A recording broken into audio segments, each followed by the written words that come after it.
Hey guys. This is part 8 of What If Naruto went back in time but ended up in the wrong timeline. Hit like and subscribe if you like this one, and also please check the author in the description. Let's start.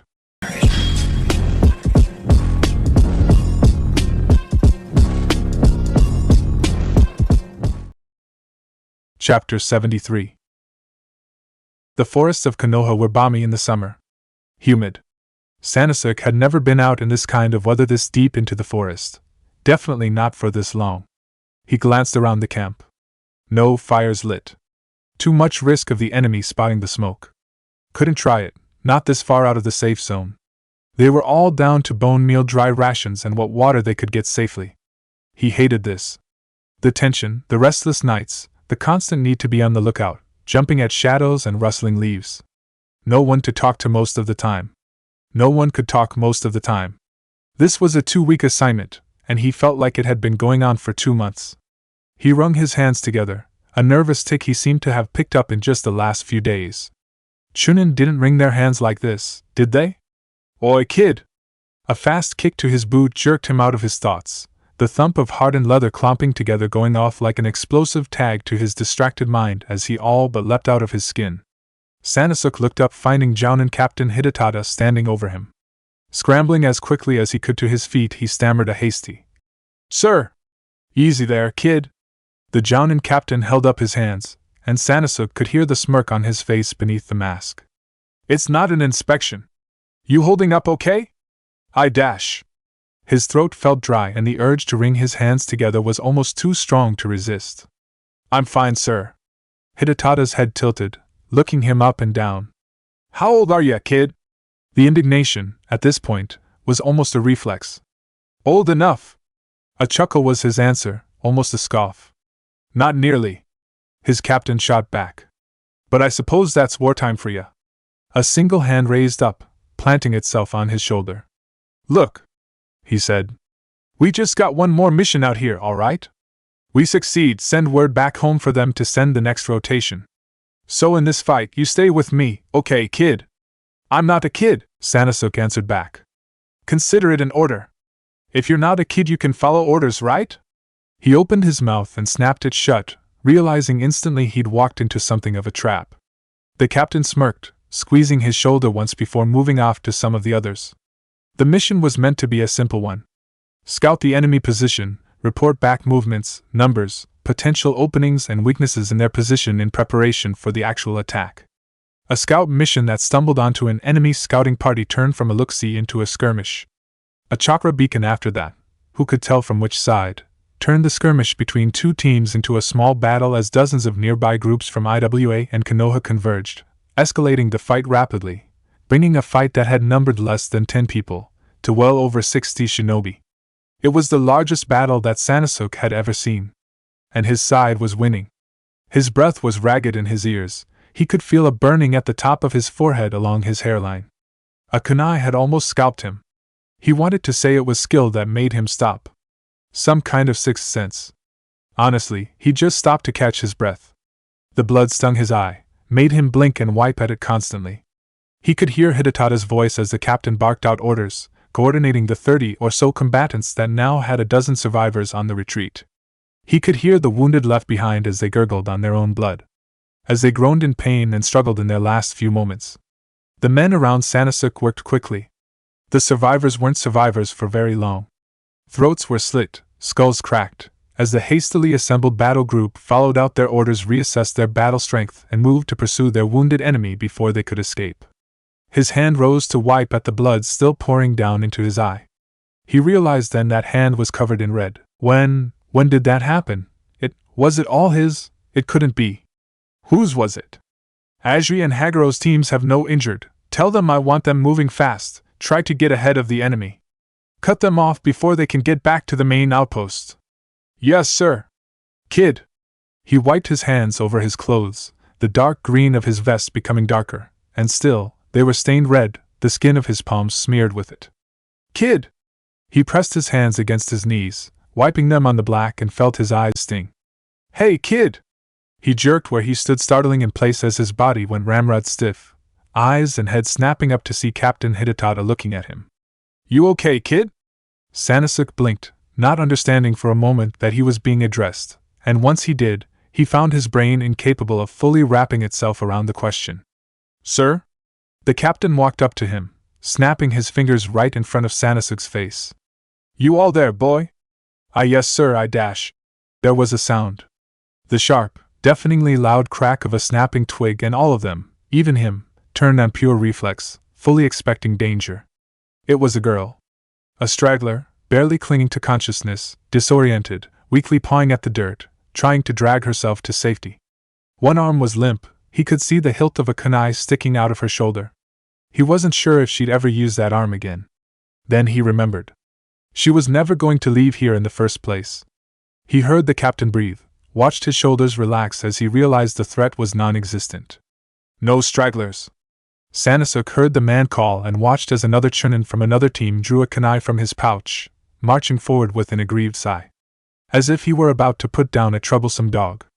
Not a person who couldn't have been much older than him now that he looked at her. Something inside Sanasuke's stomach twisted. He didn't know what possessed him to move, but before he knew it he was taking a step forward. He wasn't sure for what.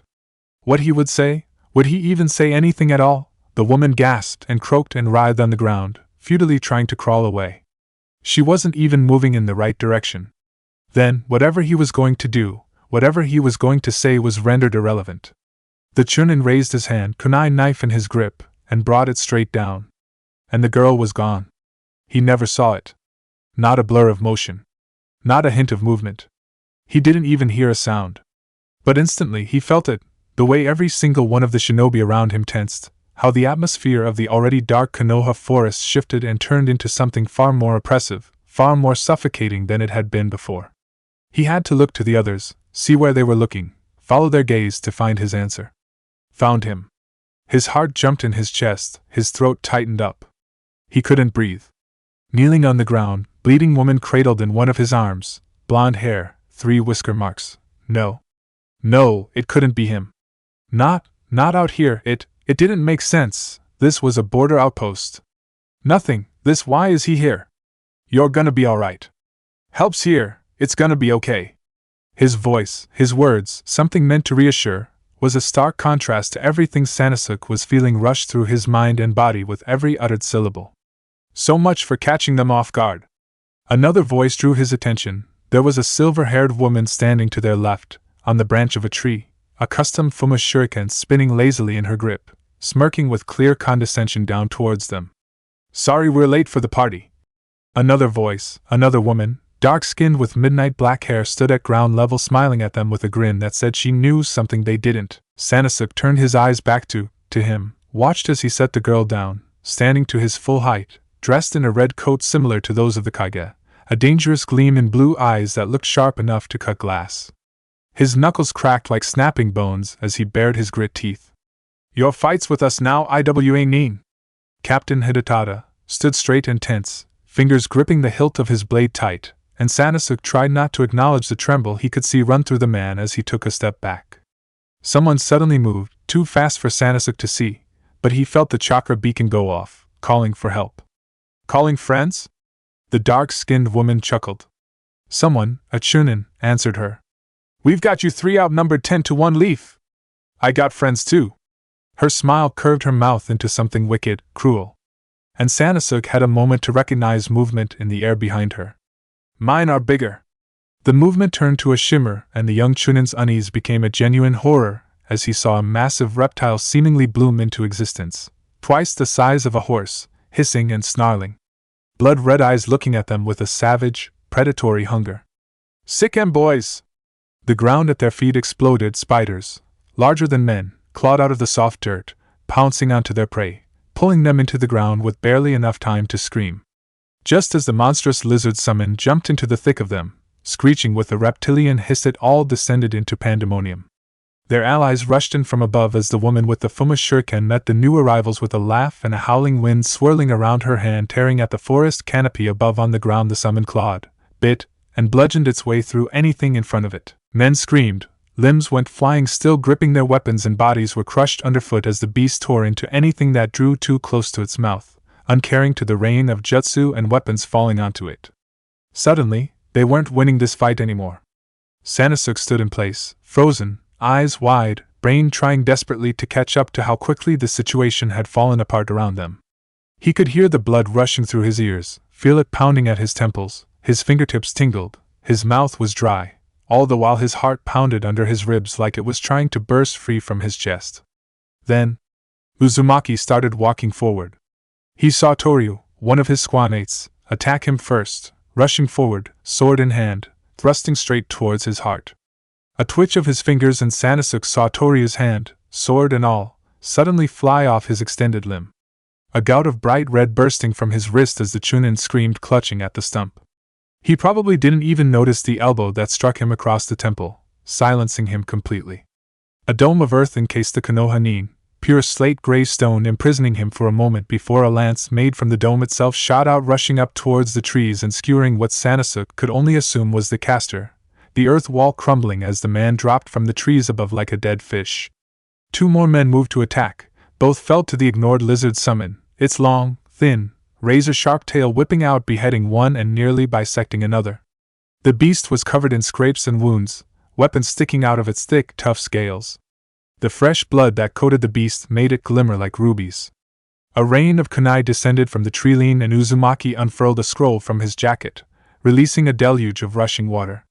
Sanasuke could almost feel the surge of chakra taking hold of the mass, twisting and controlling it. The water swirled around him like a maelstrom, catching blades in the rapid currents before he sent it towards his attackers, catching them in the rush and killing them with their own weapons still trapped within. Then, Captain Hidetada was in front of him, weapon drawn, facing their enemy. "Run, kid!" He struggled to even register the order, feet rooted to the ground.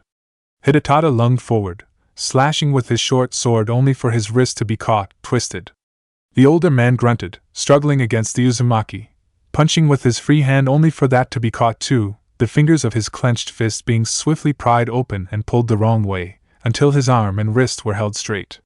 With a seemingly impossible amount of flexibility for someone of his size, the Konoha nin twisted where he stood, little more than an arm's distance from the captain, and kicked him with a flawless back kick, foot rising to perform a standing split and crack against the captain's jawline, sending him straight to the ground. With a casual toss, the sword was thrown away. The Konoha ninja standing over the captain, making it look as though he barely exerted any effort at all. A kunai sliced Sanasuke's cheek. The searing burn of pain as his flesh was gouged open brought him back to reality, as he gulped down a startled breath of air, reeling as his hand rose up clutching at his bleeding face. "I said run!" The captain shouted, scrabbling away from the monstrous leaf nin. He felt those eyes on him, and Sanasuke looked up from his captain to find the piercing blue looking at him. The man raised a hand, and the boy from IWA was certain he was about to die. With a flick of two fingers, Sanasuke felt something hit him. It felt like a sledgehammer smashing into his sternum. Even with adrenaline and accelerated perception, he never even caught a glimpse of it. He flew back, feet abandoning the ground entirely before he smacked hard into a tree some distance away. His mind clicked back into place, panic breaths filling his lungs. He didn't need to be told a third time. He turned his back and ran. Heart in his throat, he ran until his lungs threatened to collapse, the muscles of his legs tore and his bones became leaden rods. He didn't dare stop running long after he couldn't feel his presence pressing down on him like a shroud of dread. When they found him 2 days and a night later, he was nearly dead from sheer exhaustion. It would be even longer before he received confirmation of what he already suspected. He would be the only one to return from the battle. He killed them all, the boy would think. The Storm King had killed them all. In the twilight of the setting sun, weapons drenched in blood, as the exhaustive search for survivors and injured was tallied up, Ryoko fingered one of the blades of her custom Fuma shuriken, eyeing the assembled collection of fresh prisoners. The IWA nin were a damn sad sight compared to a scant few hours ago, that was certain. They shivered and trembled, huddled together like a tenebrous pack of dying mongrels.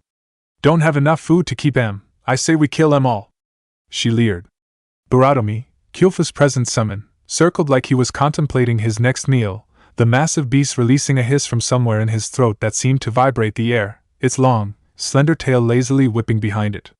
She smirked at the cluster of IWA nin, feeling particularly cruel. "He likes his meals cooked before he eats them." The youngest looked at her with palpable horror. "Stop using my summon as a prop to scare them," Kyofu droned behind her. "He doesn't mind." She argued back, irritated that the aura of intimidation she'd been utilizing was now diminished. She looked back to Kyofu. She'd returned to her conversation with the Chunin scout commander, utterly ignoring her. She didn't need to hear them to know what they were talking about. Troop strength, their defense's integrity, patrol route and times, reports on enemy movements and numbers. For the last few days, Kyofu always had an eye and an ear for numbers and logistics. Came with being a summoner. Lots of things to keep track of with the animal clans. Rituals, rites, rivalries, families. Ryoko was more of a people person. Judging by the state of the lead shinobi here, she could tell they were green. Very green. Competent enough in a textbook sort of way. They knew their job, but anything outside of their comfort zone, like a battle on this scale, they didn't know how to improvise for effectively. She'd never been involved in a war herself, battles certainly, but not war, and definitely not right at the front lines like a giant warning sign. She, too, was out of her comfort zone if she were perfectly honest with herself. Only difference between her and these greenhorns out here was Orochimaru-sensei. He'd never forgive them, or himself, if they were so stupid as to let themselves be killed out on the field. It'd be embarrassing. That's enough, Ryoko, we're not killing them. She straightened, looking to Naruto. Then how are we feeding them? You left too damn many alive. We'll deal with it. His voice was terse, irritated. He always was when she said things like that. Can still kill them. She prodded, knowing the answer. That's Orochimaru talking. And he'd be right. She let out a sound, somewhere between a groan and a scoff, crossing her arms as she propped herself against a nearby tree. Still watching the subjugated enemy ninja. Naruto glared at her from where he knelt beside the girl he'd gotten to in time to rescue. Ryoko recognized her. Distantly, anyway. Tennin or something. One of Mato-san's students. No wonder he'd been so pissed when he jumped in. Her blonde teammate looked to a medic, speaking with him. The man, at least a decade older than Naruto, looked like he would bow at every other word as he gave off a diagnosis, the soft green glow of healing chakra washing over the still unconscious woman. Naruto allowed a smile for the guy to slip through. He usually did. She was proud of herself for recognizing his smiles for what they were. This one was his trying to put people at ease smile. Either because they were nervous or scared. Sometimes both. It was natural for him, really. Like he'd been doing it for a while. She wondered when he'd gotten so damn good at it. With a few more words, he let the medic continue his work, finally standing and beginning to march towards the prisoners. Their reactions were mixed. Hatred, fear, and even a bit of awe. Some watched his every move with wide, unblinking eyes, while others didn't even dare look up at him, fixing their gaze on the ground. Naruto paused, standing before them. He glanced back towards her and she shrugged, twirling her custom Fuma shuriken in a silent affirmation that the offer to kill them all was still on the table.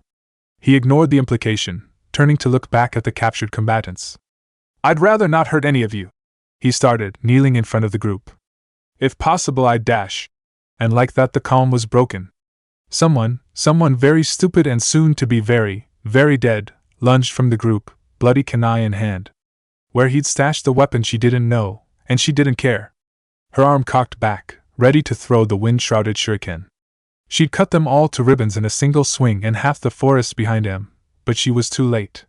The blade glinted in the light that broke through the canopies, and she would swear to her dying day that her stupid, too damn nice teammates should have gotten cut, possibly killed. But then, one moment his hand was resting at his knee, in the next it was grasping the man's fist, clenching it shut so he couldn't use his fingers to throw the blade. The IWA Chunin struggled, either trying to shove himself the extra few inches or trying to pull back, she couldn't tell. Naruto's grip was true stone, utterly immovable. Then he redirected and shoved the man's kunai into his own chest while it was still clenched in his fist. The man tensed, eyes wide and bloodshot. Red bubbled up from his lips as he seemed to gargle, struggling to suck down a breath. He fell over, dead, Naruto's hands still pressed to his chest. The atmosphere in the camp was tense, dozens of eyes watching, the remaining prisoners petrified, certain they were all going to be killed. But she knew better. Damn, kind-hearted idiot. Like I said, he began as if there had been no interruption. She wasn't sure if she should admire him, or hate him. I'd rather not hurt any of you. He opened his eyes, glaring at the men before him. But I made someone important to me a promise, and I ain't about to break it. Chapter 74. You look like hell. The voice was pained, the words more a groan than a genuine sentence. It made Naruto look up where he sat, scroll forgotten as he smiled at the girl in the bed. I must look how you feel then, he shot back, teasing. Tenten coughed out a laugh, wincing with the pain of the act. Ow. The ribs. She complained, only partially exaggerating. Don't make me laugh. Can't help it. He smiled cheekily as he shifted, scooting closer to help her reach for the water. My joyous presence and lovely smile makes everyone feel laughter. She snorted, closing her eyes and letting her head fall back onto the pillow. Right. Must be because you're just so funny looking. The sole kunoichi of Mato Guy's team opened her eyes, looking around. We're back at base. I'm guessing seeing you swoop on down to rescue me wasn't a hallucination then? He smiled, shrugging with his shoulders. Not so much swooping down as gallantly charging in, you know? She reached for and grabbed a pen from the nearby night table, flicking it so the point bounced off his forehead. Idiot. He rubbed the spot, pouting as he crossed his arms. Oh, fine. See if I come gallantly charging to your rescue next time. She smiled briefly, before the look on her face sobered. The garrison? How bad? He took a deep breath through his nose, sighing. Well, in this outpost a third of the men are lost, nearly everyone was wounded some. Though the wounded, barring a few exceptions, should recover and be ready to fight again in a few more days. You too, I'm happy to say. She nodded. Outposts Tori and Haga? Satellite scouts? Their casualties were lighter, but not by much. Tori got off the lightest, losing only a little over a fifth.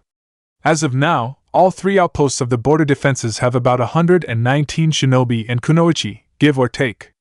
None of the satellite scouting bands were picked up. They've been listed as MIA. So they're dead then. She sighed. Naruto cringed. You don't know that. Any estimates on enemy casualties and numbers? Prisoners state that the lead force was about 200 strong. But just like not all of our guys were engaged in that skirmish, either were all of theirs. He paused for a moment, recalling reports. We can definitely account for 42 of their troops being dead with another 27 captured. So, pound for pound, their casualties are about the same as ours. She nodded. Good. That's good. IWA will be sending their own reinforcements up here soon. So how many did you bring with your bunch? How many what? He asked, blinking cluelessly. Your reinforcements, Naruto. How many did you bring with you? I am the reinforcements. Well, me, Ryoko, and Kyofu really. Silence. As she turned her head, the look Tenten gave him was partially incredulous, partially horrified, and partially infuriated. What? That's it. Hey! You're strong, Naruto, but come on. We have 3 bases spread out over 50 miles. You can't be everywhere at once. That's kinda what Kakashi-sensei was counting on. Her face scrunched up in confusion, and with great pain and effort, Tenten forced her brain to put 2 and 2 together.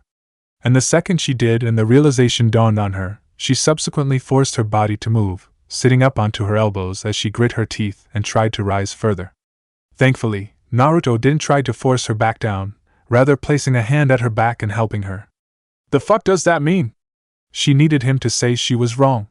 She must have reached the wrong conclusion. I can only be in one spot, he repeated. That means the enemy is gonna come at that one spot. Oh God. Oh God, she hadn't reached the wrong conclusion. He's using you as bait? She couldn't be hearing this. This couldn't be right. I kinda? He winced as she glared. I dunno. It's kind of bait, kind of deterrent, kind of strategic positioning? Tell me our Godame Hokage is not crazy enough to send the only Mokuton user we've had in the village in 5 decades to the front line, as bait. I can't be hearing this right. I have to be high on meds. Is this another of your pranks? I'm gonna fucking kill you. The idea makes sense. He hedged. No. It fucking doesn't. And if the Godane was here, I'd damn well tell him too. She shouted, furious as she reached back, ignoring her protesting injuries as she grabbed her hair and bound it in a messy, loose bun. Get me my clothes and gear. You can't leave the dash. The hell I can't. She howled, and for a second Naruto wondered if she had Uchiha blood in her, and if he should be worried that her look could, in fact, kill him. Then he realized he was just being silly. Probably. Maybe. It was a strong possibility that she would prefer to just stab him with something pointy instead. Whoa, wait. This time, he did hold her back, smiling nervously. Look, Kyofu is currently going over available supplies and munitions. Ryoko is checking the perimeter traps, sensors and alarms. Let them do their thing, and when they get back, we'll all go over a plan. All right? For now, just relax a bit. She wanted to protest, but she could feel the sudden surge of adrenaline, even now, beginning to wear off on her body, leaving her muscles feeling stringy and weak. You've only been out for a day or so, we have time and so just get a bit more rest. You won't think right tired. Grudgingly, she allowed herself to be pressed back down into the bed. Wake me the second they're done. He nodded, smiling reassuringly. Kakashi sighed, leaning back in his seat as he all but threw the scroll onto his desk, fingers pressing into the bridge of his nose to stave off the oncoming headache. Problems? He opened one eye, looking at Anko, who smiled as she stepped through the balcony door, smiling cheekily at him. Isn't it always? He asked, eyes crinkling in a smile over the mask as he held out his hand. She walked over, gripping it as she walked behind his seat, running her free hand through his mess of silver hair. She did it every time. He could set his clock by it. What's wrong? The Kazekage not so subtly threatened the continuation of the alliance of our villages and the military support we'll receive should my questionable choices in troop positioning cost the village too much early in the war. Since when does the Kazekage care about Konoha shinobi? She asked as he felt her nails gently scrape over his scalp. Since never. The Godane took a deep, slow breath, feeling his chest and lungs stretch with a pleasant tinge of pain. It's Naruto he cares about. That order was given out barely a week ago. His spies are good. He is. He's also a cheat in cards, or so I hear. He gonna be dealt with? The offer was less than subtle. Not for now. Suna is still our ally, he answered simply. Honestly, the only one who seems to like the plan for Naruto to be used like this is Nara and Naruto himself. Itachi, Tsunade, now Gaara, they hate it, hell. I do too. If you didn't like the plan, why follow it? Because it made sense. Because there weren't any better options. He wasn't sure if he turned his chair, or she had, finding himself staring up at the Jounin Kunoichi. Because I am the Hokage. With everything that entails. He smiled. Feel like taking the job? Not on your life. He made a sound of amusement in his throat.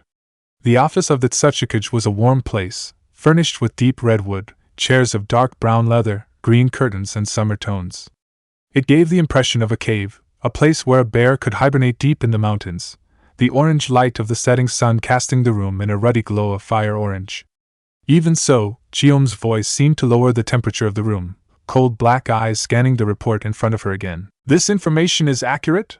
She brought her eyes up, staring at Captain Daisuke. The head of her umbu nodded.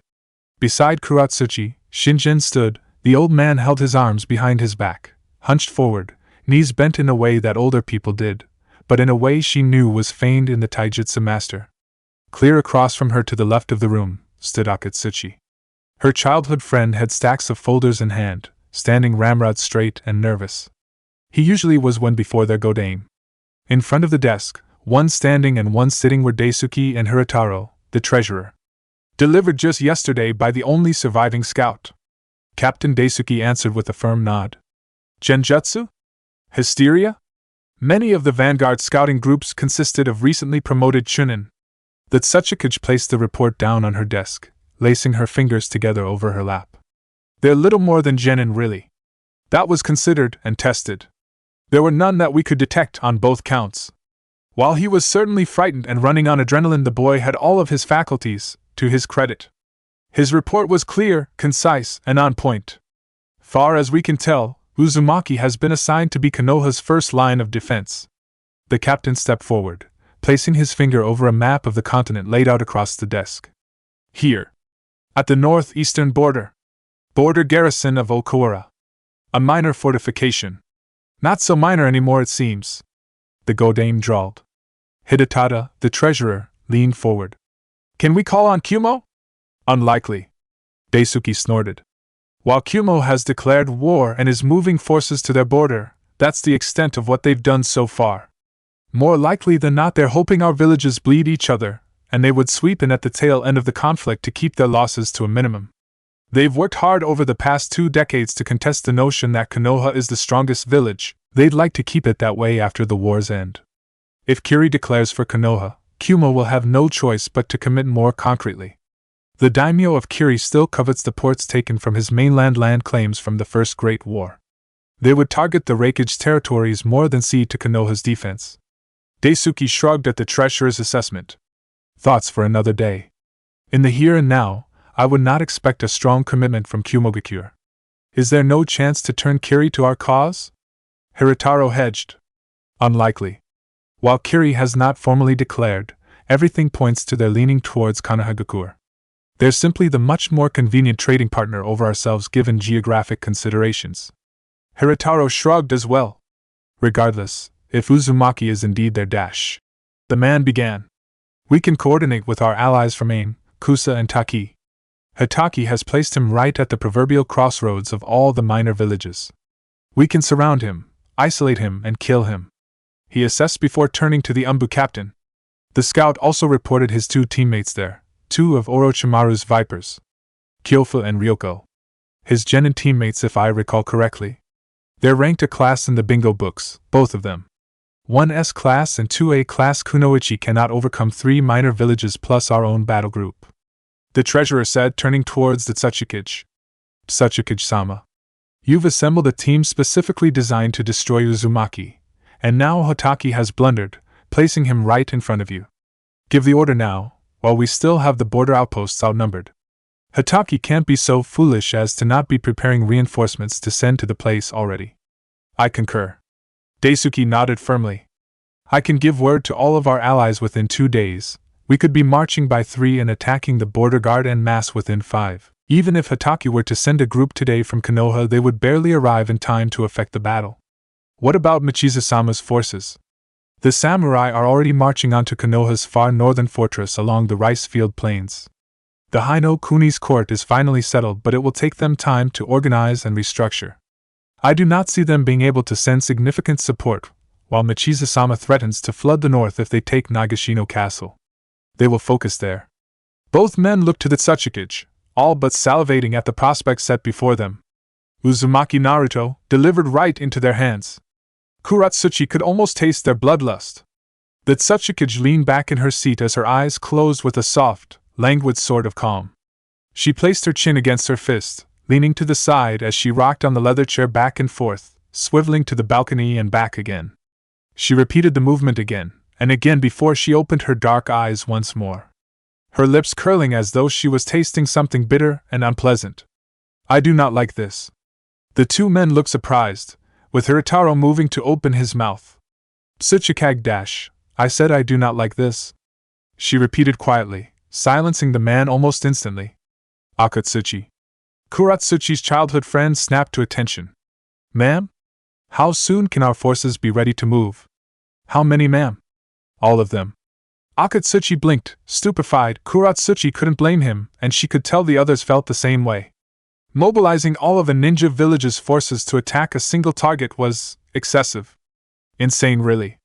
Especially when one considered the team of monsters she'd put together under Kuratsuchi herself, any one of which could probably level those bases on their own.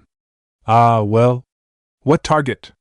Akatsuchi asked, and the obvious stall for time was desperate as he rummaged through the papers in hand. The Tsuchikage gestured in the vague direction of the map. Haino Kuni. And again, Kuratsuchi felt her brain come to a grinding, screeching halt. Ma'am? I'm not in the mood to play Hitaki's games, she said. He's placed Uzumaki there to trick us into focusing our forces there, bottlenecking them into a single theater, isolating the damage and being able to grind us down by trickling in reinforcements from the capital and Konohagakure proper. He has every confidence Uzumaki will survive and hold out there. But ma'am, we have Dash. What we have is a team of assassins we've paid good money for. She cut off her Umbu captain, turning to look at Kuratsuchi and Shingen out of the corner of her eye.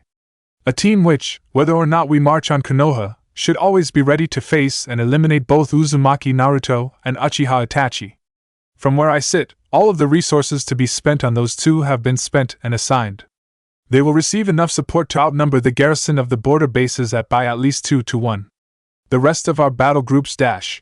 Chiom turned back to her desk and Kuratsuchi felt a genjutsu coil over her eyes, obvious and relatively benign. She saw various village symbols of Iwagakure, which she assumed were army units, traverse across the map, bypassing the area where Uzumaki Naruto was reported to be, and flooding into Hinokuni's borderlands. I would see the areas Uzumaki is placing himself to protect be burned to the ground around him. Amigekure, Takigekure, and Kusugakure can be invited to share in the spoils. Anything their men can carry off would be theirs to keep. It should keep them content for the time being. But ma'am, a general advance like this, with no hard targets, no established supply routes, all we would do is advance and then need to give up the very grounds we gain once we run out of resources and material. Not to mention that even with Amigekure as a staging ground we will be straining supplies to the very breaking point. Hirataro protested. The war needs to be over quickly, doesn't it? She shot back, a heat in her voice now, which had rarely rose above glacial. You have given me 1 year to finish this, Hirataro. I'll not waste half of it beating my face against the Mokutan and the Sharingan. Konohagakure is a lumbering, fat beast, with a great many more weak points and easier targets to bleed it white than the 2 resurgent bloodlines. Captain Daisuke spoke up now, leaning over the desk. Ma'am, while we may very well see huge successes early on, the deeper our forces venture without established, reliable fallback points, retreat positions and fortifications, a Konoha counterattack will cause grievous losses considering the advantage they would have within their borders and the disorganized nature of our own attack. How could we order a general retreat with everyone so spread out across the entirety of Hinokuni? Battle groups would risk being isolated, cut off, and dash. But Setsukuge turned to Akatsuchi, staring the plump boy down. How long? The question was simple, Daisuke and Hirataro's protests falling silent as Akatsuchi seemed to break into cold sweat. 10 days? You have 7. The woman shot back, voice leaving absolutely no room for argument, as she finally turned to look at Kuratsuchi and Shinjin. I suggest the 2 of you prep your team. In a week's time, you'll be hunting Konoha's Storm King. The cart had a squeaky wheel. Every 3.5 seconds, exactly, it would release a piercing sort of squeal. A short, high-pitched thing. The slop of mud, the clops of horse hooves, the braying of the beast, and her own breathing all sort of fell to the wayside as Itachi's senses focused almost solely on the sound of the squeaky wheel. Stupid thing, really. But she supposed it fit the persona of a traveling silk trader. The wagon was well worn and wouldn't inspire even a cursory look beyond the checkpoints of the roads. They were still within the borders, reaching the edge of it now, towards the final checkpoint. She could see it off in the distance, sharp black eyes peering through the gloom of twilight and setting sun. 20 samurai. Living in little more than hovels and shacks along the side of the road. Pointless. You couldn't keep a dead cow out of this place with 100 men. Let alone 20. The guard on duty stepped closer to her, hand held out, demanding her papers as others moved forward to check the back of the wagon. Her eyes ghosted with the phantom flash of red. They found everything in order. Chapter 75. The Chunin that burst into the mess hall does so with hurried steps and ashen features. Naruto is already regretting his arrival. It has nothing to do with the Chunin himself, of course. He was probably a really nice guy. It doesn't even have anything to do with the way he looks on his way in, or the noise he's making. It has everything to do with the fact that the soup in front of him right now is really, really good. It just needed a bit more noodles for his liking, but it's the first hot meal he would have had all day, and the first one he felt he could fully sit down and enjoy since he got to this outpost. He really didn't want to be interrupted right now. The last week had been a scramble to set up traps, construct seals, revamp their entire patrol routes, schedules, perimeter defenses, discussing engagement strategies, combat readiness of the wounded, communication code words, security code words, fallback positions, rally points, terrain and geographical information, nearby emergency clean water sources that could be considered safe, other water sources that could potentially be poisoned against the enemy. All of this needed to be overseen, memorized, categorized, and understood from top to bottom before ever even thinking about raising a kuna to poke at one of the bad guys. War was more complicated than battles. It's something a lot of people forget. Battles were easy.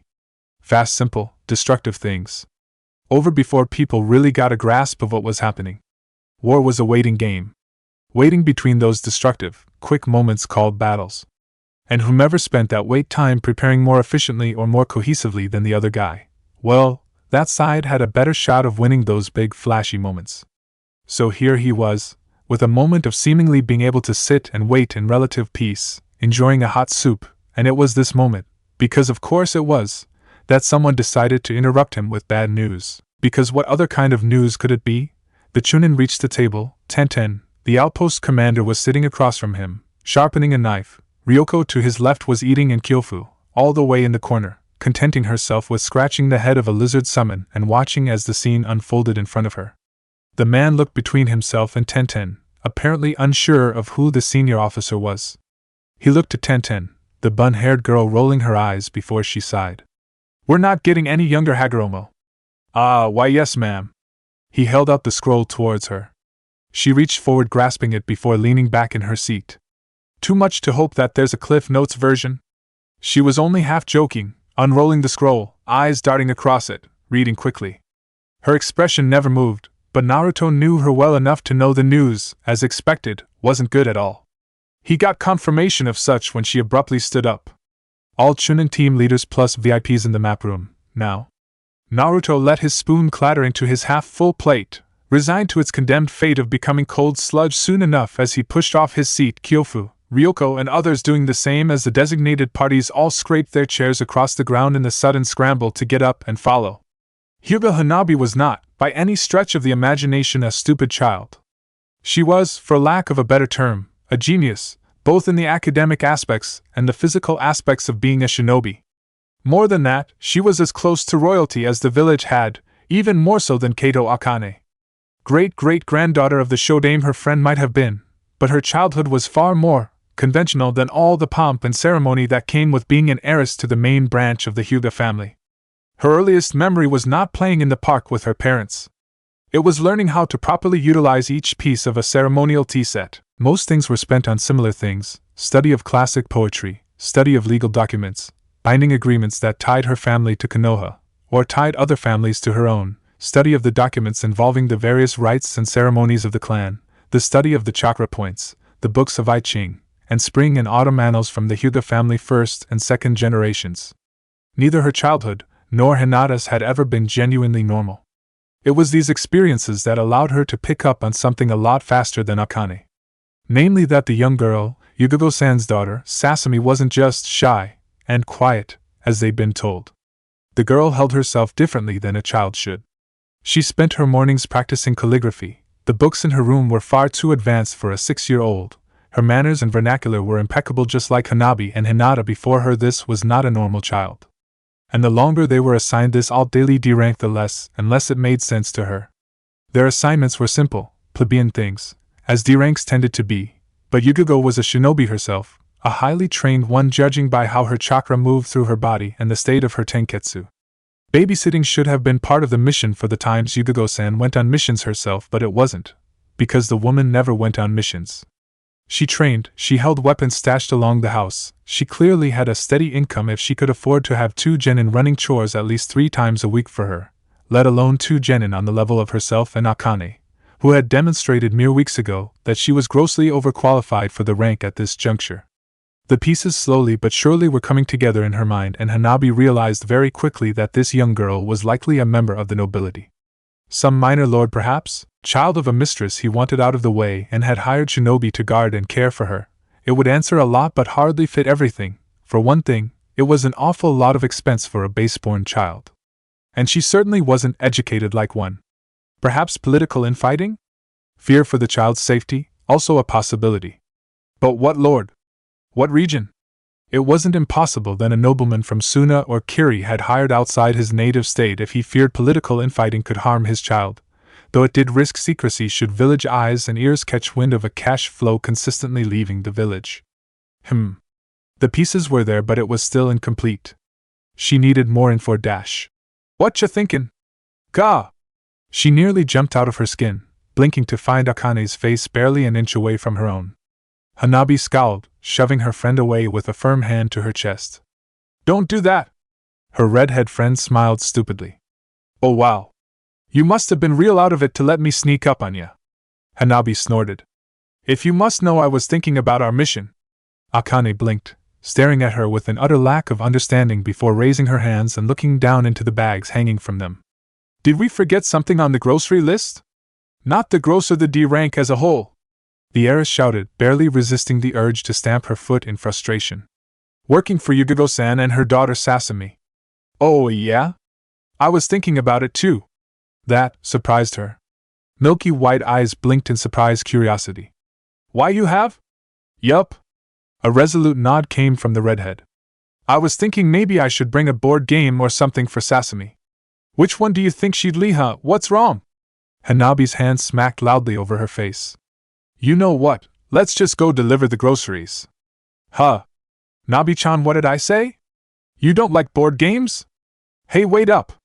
Well, shit. Ryoko summed it up rather succinctly and accurately in Naruto's opinion. Far as all our scouting bands are reporting, IWA is committing what I can only describe as a general advance on every northern front. Tenten said, an array of blocks with Iwagakure's insignia carved onto their tops to designate enemy positions, which at the moment seemed to stretch along nearly the whole northern border in front of their defensive outpost network. Naruto saw her lips purse, seemingly rolling a thought across her mind. Not that we've had any communications that way, but I'm gonna take a guess that says that our borderlands to the east and west are gonna be facing something similar from Amigakure and Kumogakure. We're stretched way too thin to defend against something like this, one of the Chunin captains said. Tenten took a breath and then deadpanned a flat. Yup. I'm gonna take a guess IWA was counting on that, Kyofu pointed out, standing up and marching towards a greater map of the nations. Kusa, AIM and Taki have formed an alliance with IWA to fight us. If Kusa and Taki commit forces to tie up Suna along Suna's northern border, she's banking on us not having the numbers to defend all of this, especially without support from the daimyo's samurai for the time being. A problem Iwa's daimyo doesn't have at the moment, Tenten said, leaning over the table. She pulled up 2 more blocks, placing them well behind the initial, thin line that represented IWA ninja. Far as we can tell, the samurai are moving slower, of course, but they're pillaging and burning everything past the border as they go. The shinobi are spreading us out and tying us up while the samurai are taking everything that isn't nailed down. That's one way to solve Iwa's supposed money problems. Someone groused towards the back of the crowd. Or they're just dicks? Someone else answered, eliciting chuckles from the assembled group. Hold on, another Chunin called, one with some Kumo heritage given his skin tone. His head was almost completely shaved, with nothing but the stubble of hairs left on his head. Maybe I'm just stupid, but this is a shit plan. He gestured towards the map. Yeah.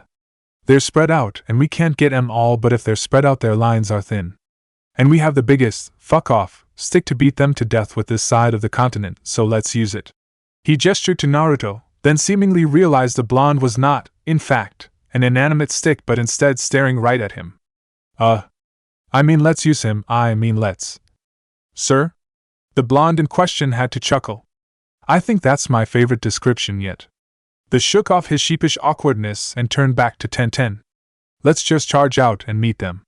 As long as we stay within a relative distance to the outposts for a fallback, we can literally snap their whole line in half and roll from there. If they don't take these outposts, or at the very least contain us, we can cut off their whole retreat and cut up their backlines something fierce.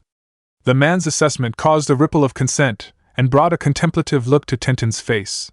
You're right, the weapon mistress said, turning to Naruto. You think IWA doesn't know you're here? They should, he answered honestly. Scouts, spies, stragglers, and survivors from the battle. Someone must have mentioned me. Tenten brought a hand up to her chin, thinking. I'm guessing those rumors are true then. All eyes turned towards Ryoko, with Tenten pressing for the immediate answer. What rumors? The silver-haired wind user leaned her head against the wall where she sat. That IWA and Kumo and some of the other minor villages have all put up top dollar and talent for kill teams to take out this one dash. She pointed to Naruto. And his hot Uchiha mama. Would you stop calling her that? Naruto growled. Only when you admit that's exactly what she is. I got money on this. She's wait. What do you mean you've got money on this? Honestly, if the betting pool gets much bigger and you don't bang her, IWA won't have to bother killing you, cause I'll do it for them. Much to the Mokutan user's horror, he heard some murmurs of assent from some of the other Chunin in the room. Guys. Focus. Tenten snapped, and Naruto hated the smug look on Ryoko's face as he turned away, blushing scarlet. Guys, Soul Kunoichi student sighed, rubbing at her forehead before refocusing on the map. If that rumor is true, this plan makes a lot more sense. If they think they've got something that can neutralize the threat you pose, Naruto, then that means they just need a force of sufficient size to tie us down here, leaving the rest of their forces to devastate the countryside, and if they circle around they could even potentially cut us off and surround us. Looks to me like we've got two options. The Chunin that proposed the fuck-off stick plan assessed. Either we abandon the outposts now and abandon the borderlands since we won't be able to defend them anyway, or we take on the force meant to tie us down head-on, win, and then try to run interference on their logistical support structure in their rear lines. We have about a day and a half to decide. Tenten said. If they keep up their current pace, they'll be here in about 3 days. Pinky. The pebble that flew to Sakura's temple almost smacked her dead on if not for her hand rising at the last minute, almost in reflex really, to catch the projectile just before it struck her. She looked down at the thing, blinking at it curiously before her brain seemed to snap into place. Oh. Sorry, Anko. The eldest of Orochimaru's students allowed her lip to curl. Her annoyance was open and clear on her features. Looking at Sakura had just done something highly irritating, or stupid, or both. The fuck is up with you today, girl? She shook her head with a sound of disgust, cutting off whatever Sakura was about to say in her defense. Shit. What's been up with you this week? Sakura winced. Look, it's just I'm fine alright. Let's start again from the top and I won't get distracted this time. Save it. The purple-haired jounin scoffed. Normally you can put up a better fight than most of the so-called elites in this place, but today a fucking toddler could kick your ass. I'm gonna go find something else to do since right now we're both just wasting our goddamn time. Find me when you decide to get your head out of your ass and screw it on straight. You don't have to be a bitch about it. The pinkette snaps, angry and frustrated at both herself and her would-be training partner. Name's Anko, nice to fucking meet ya, came the biting retort, with the woman not even bothering to toss a look over her shoulder as she marched away. Sakura rolled her eyes, a sound growling out of her throat in disgust. Then, as Anko kept walking, her shoulders slumped, frustration bubbling back up to the surface, directed more at herself this time than anyone else. Anko was right, of course. Normally, even though Ryoko, Kyofu and Anko especially were loath to admit it, Sakura could contend with any of them any day of the week, and was starting to pull ahead of each of them, even Anko. But it was hard to fight anywhere near your usual standard when you weren't getting any sleep. Her dreams were getting worse. More frequent, more bizarre and more vivid all at once. She was fairly certain she was indeed losing her mind in some shape or form. She wished, desperately, that she'd gotten a chance to talk with Naruto before he left. Somehow he always had that way of his, where he'd just smile, say something stupid, suggest something even worse, and then make everything better by just doing something that only he could do and only had a vague idea of how to do it in the first place. She sighed, rubbing a hand across her forehead, wondering just what the hell she was going to do with herself. Missions would start soon enough in earnest. And as one of Orochimaru-sensei's students, she was by default one of the village's primary assassination experts now alongside Anko and, of course, Orochimaru himself. She would be called for high-risk missions where she would need to be on her game. This was gonna be about more than a good night's sleep and distractions on the training field. If this kept up much longer, her life would be at serious risk, not to mention her partners on the mission and village security. She had to figure something out soon. Yugogo-san, we're back! Akane's voice was bright and cheerful as she opened the door with the spare key, negotiating the bags of groceries through as Hanabi stepped in behind her. The jounin's voice bounced out from somewhere in the back of the apartment. Put it up on the counter, hun. I'll put it away in a sec. K. The two girls stepped past the entrance hallway, marching towards the kitchen and hefting the 3 bags onto the countertop. Hey, Sasami! The little girl was at the dining room table, apparently practicing her calligraphy, judging by the brush and inkwell beside her and the papers in front of her. What cha doin'? Akane asked as she set down the bags. Practicing. The child's dark hair was perfectly combed, smooth and silky, held in a low tail, brown eyes never leaving the paper in front of her as her hand held the brush with a firmness that bespoke the hours and hours of practice she already had with the utensil. Akane's lips twisted in displeasure, fists on her hips. Then, a wicked smile burst over her features, marching towards the dining room table, planting both hands over the girl's head and resting her chin atop it. Let's play a game! I have to study. The girl protested, one hand rising up to press against Akane's elbow, annoyed as she tried to lift her weight off her head. You can study later. Which one of you is the toddler again? Hanabi deadpanned from the kitchen, receiving a stuck-out tongue in response. Come on! Tsunade's daughter whined. You gotta get out of this house, kiddo. People need sunlight and the wind in your hair for photosynthesis. That's for plant life dash, shush you no fun Hyuga. I need to finish my work. The girl beneath her protested, now using both arms to push against her weight. I actually agree with Akane-chan. Yudugo's voice suddenly chimed in, marching out from the main hallway, wiping at her hands with a hand towel. She smiled at the youngest girl. You're the best kid a mom could ask for, but you really do have to make some time to have fun, honey. Sasame's features scrunched up, nose wrinkling. What would I even go do? We can figure something out. Akane laughed, suddenly moving and all but pulling the girl out of the chair, much to her obvious surprise. Come on. Worst comes to worst, we can play hide and seek.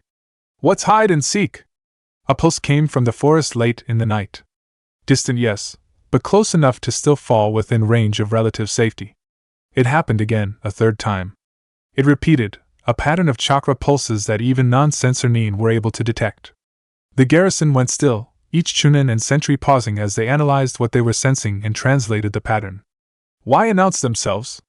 Ryoko's voice was soft, eyes trailing upwards to the sky as though the IWA Nin were going to start falling out of the clouds.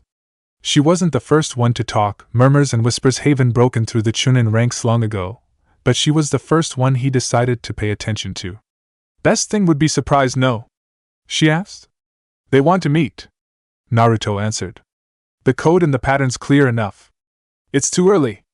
Tenten's face said exactly what she thought of the situation. Unless they suddenly tripled their pace, they shouldn't have been here for another 2 days or so. An advance party then. Kyofu answered, marching towards them. The rest of the garrison was moving about the courtyard with a renewed sense of urgency. The threat of attack waking everyone up. Probably to talk directly with you. She jutted her chin forward to gesture towards Naruto. The blonde shrugged. Let's not disappoint them then. Hold on there, fearless idiot. Tenten growled. This could be a trap. Hell, I'll bet my right-footed is one. It's barely a kilometer away. He argued. Even if they have a whole army hidden there, we can definitely run back fast enough, and you guys can always rush forward. Even at a full sprint, that's a full minute that you'd have to hold out on your own. He ain't going alone. Ryoko reached down and hefted her custom Fuma shuriken onto her shoulder, standing up from where she'd been sitting as Kyofu nodded her assent. Tenten rolled her eyes. I swear, I don't know if it's the water he uses in the ramen, but you're all fucking crazy. Another pulse and the Chunin commander winced and then, finally, relented. Give me a few minutes to get the bulk of these guys ready for something stupid, just in case. The Konoha forests were always dark in the night. Silver moonlight spilled through the canopy as the 3 Konoha elites loudly made their way through the underbrush, dried leaves and half-dead twigs snapping and crackling under their feet in a deliberate showing of good faith. Finally, they made it to where the chakra pulses were emanating from. Naruto took a slow, deep breath as he stepped into the clearing. Kuro-chan. He smiled a thin smile, devoid of humor, with only a false sense of cheer to add any levity to his voice. Kuratsuchi sat on a stone, leaning forward, elbows on her knees, an unfurled scroll at her feet releasing the pulses. An old man stood behind her, a thick mustache and full head of silver-gray hairs telling of his age. The IWA princess looked up, pink eyes almost gleaming in the moonlight. Hello, Naruto. The blonde's smile grew just a bit. Naruto Uzumaki? Didn't think we were that close anymore. He poked. Then his smile fell, hand rising to point. That's Kuta's sword, by the way. The blade forged in the heat of Uchiha Madara's black flames hung at her back, red-wrapped hilt poking over her shoulder. The kanji of the Shodai's house glimmered in gold at the end of the pommel. Yeah. It is. She nodded. Don't suppose you came here to give it back? She shook her head. Nope. Naruto nodded with a sigh. I figured. Who's your friend, by the way? Shingen Tagamori? The old man answered with a formal bow. A pleasure to finally make your acquaintance, Uzumaki Dano. Naruto smiled at the man, offering a jaunty wave for good measure. Nice to meet ya. Alright, let's cut the happy reunion crap. Ryoko demanded, quickly losing what little patience she had. You called us out here for something, so let's get down to it already. Just wanted to make sure you were here really. Kuratsuchi straightened where she sat, looking at Naruto directly. All this would be pointless if you're not around. Seemed to be the fastest way to be sure. You couldn't have known we would come. Kyofa said softly. I know him, she answered. Her smile, small as it was cold, almost cruel. Like that time at the Dragon Festival in the capital. Remember? You could never pass up a challenge. Naruto let himself smile back, then stepped forward, spreading his arms a bit. Well, here I am, whenever you're ready. Not today, she answered. So you're not here to demand terms of surrender? Kyofa asked. Any negotiation at all? It'd be pointless. She shrugged. We all know he's too stubborn to surrender and not stupid enough to do it. There's only one thing waiting for you in an IWA capture, and it's not a prison cell. Naruto nodded. Guess you're right. She stood from her seat, turning her back. Ryoko reached for the Fuma shuriken before Naruto's hand stopped her. We're not here for that, he warned. Kuratsuchi marched away, stepping into the dark forest as Shinjin offered a bow and followed after her. Naruto let go of Ryoko's wrist, turning to march back the way they came. Come on, he said in a hushed whisper. I think she just told me how many are in this supposed kill squad of theirs. You want sleeping pills? Sasuke drawled, sitting behind his desk, never looking up from the medical files he held in his hand. Yeah. Her nod was a slow thing, the word released in a sigh of discontent.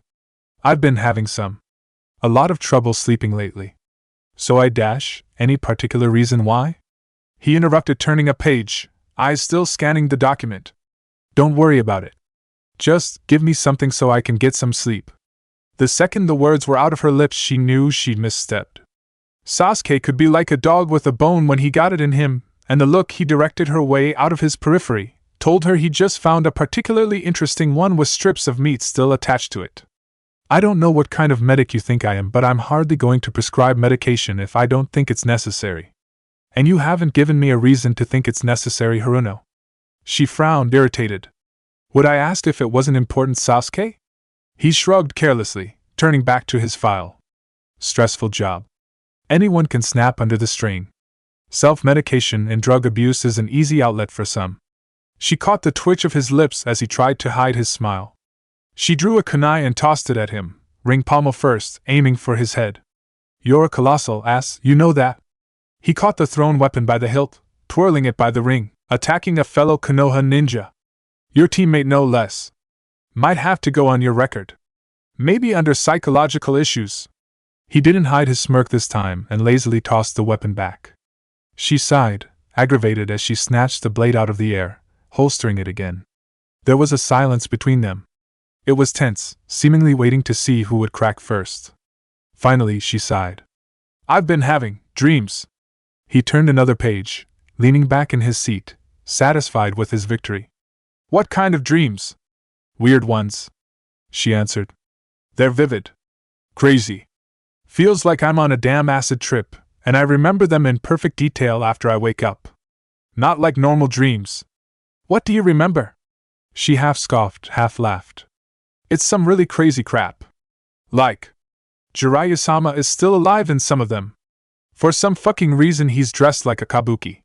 Naruto was our teammate, not our sensei. I'm studying under Tsunade. Orochimaru sensei betrayed the village and your dash, studying under Orochimaru. She stopped, a block of ice dropping into her stomach as she stared at Sasuke, trying to process what exactly he just said. The Uchiha shut the file with the scratch of paper sliding against paper, staring straight ahead, avoiding looking her way as he took a deep, slow breath. Maybe you'd like to compare notes, Sakura. Chapter 76. Hatake Kakashi languidly turned the page of the report in front of him, ignoring the anxiety of the assembled collection of officers and field commanders in the room as his single eye scrolled over every detail.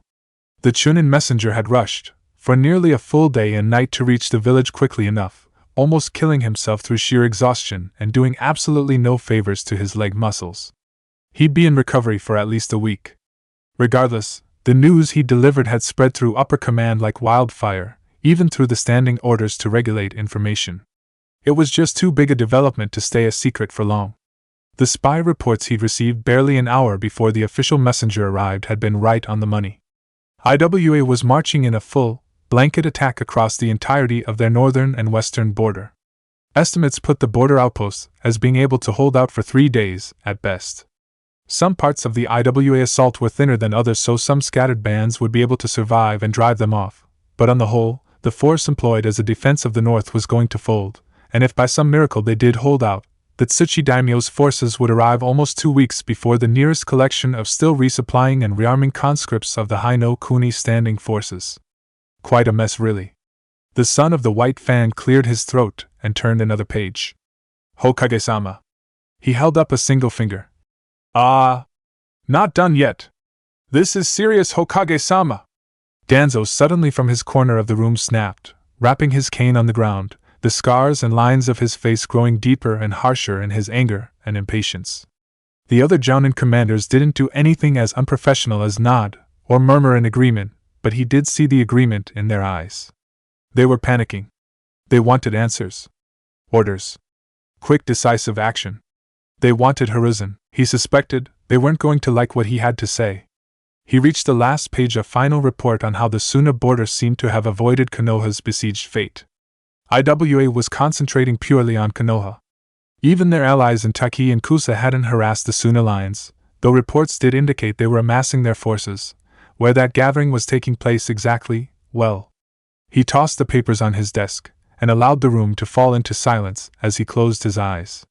He knew what the most optimal order was. He knew how to make IWA pay for this. There was a reason one secured lines of retreat and supply in any war after all.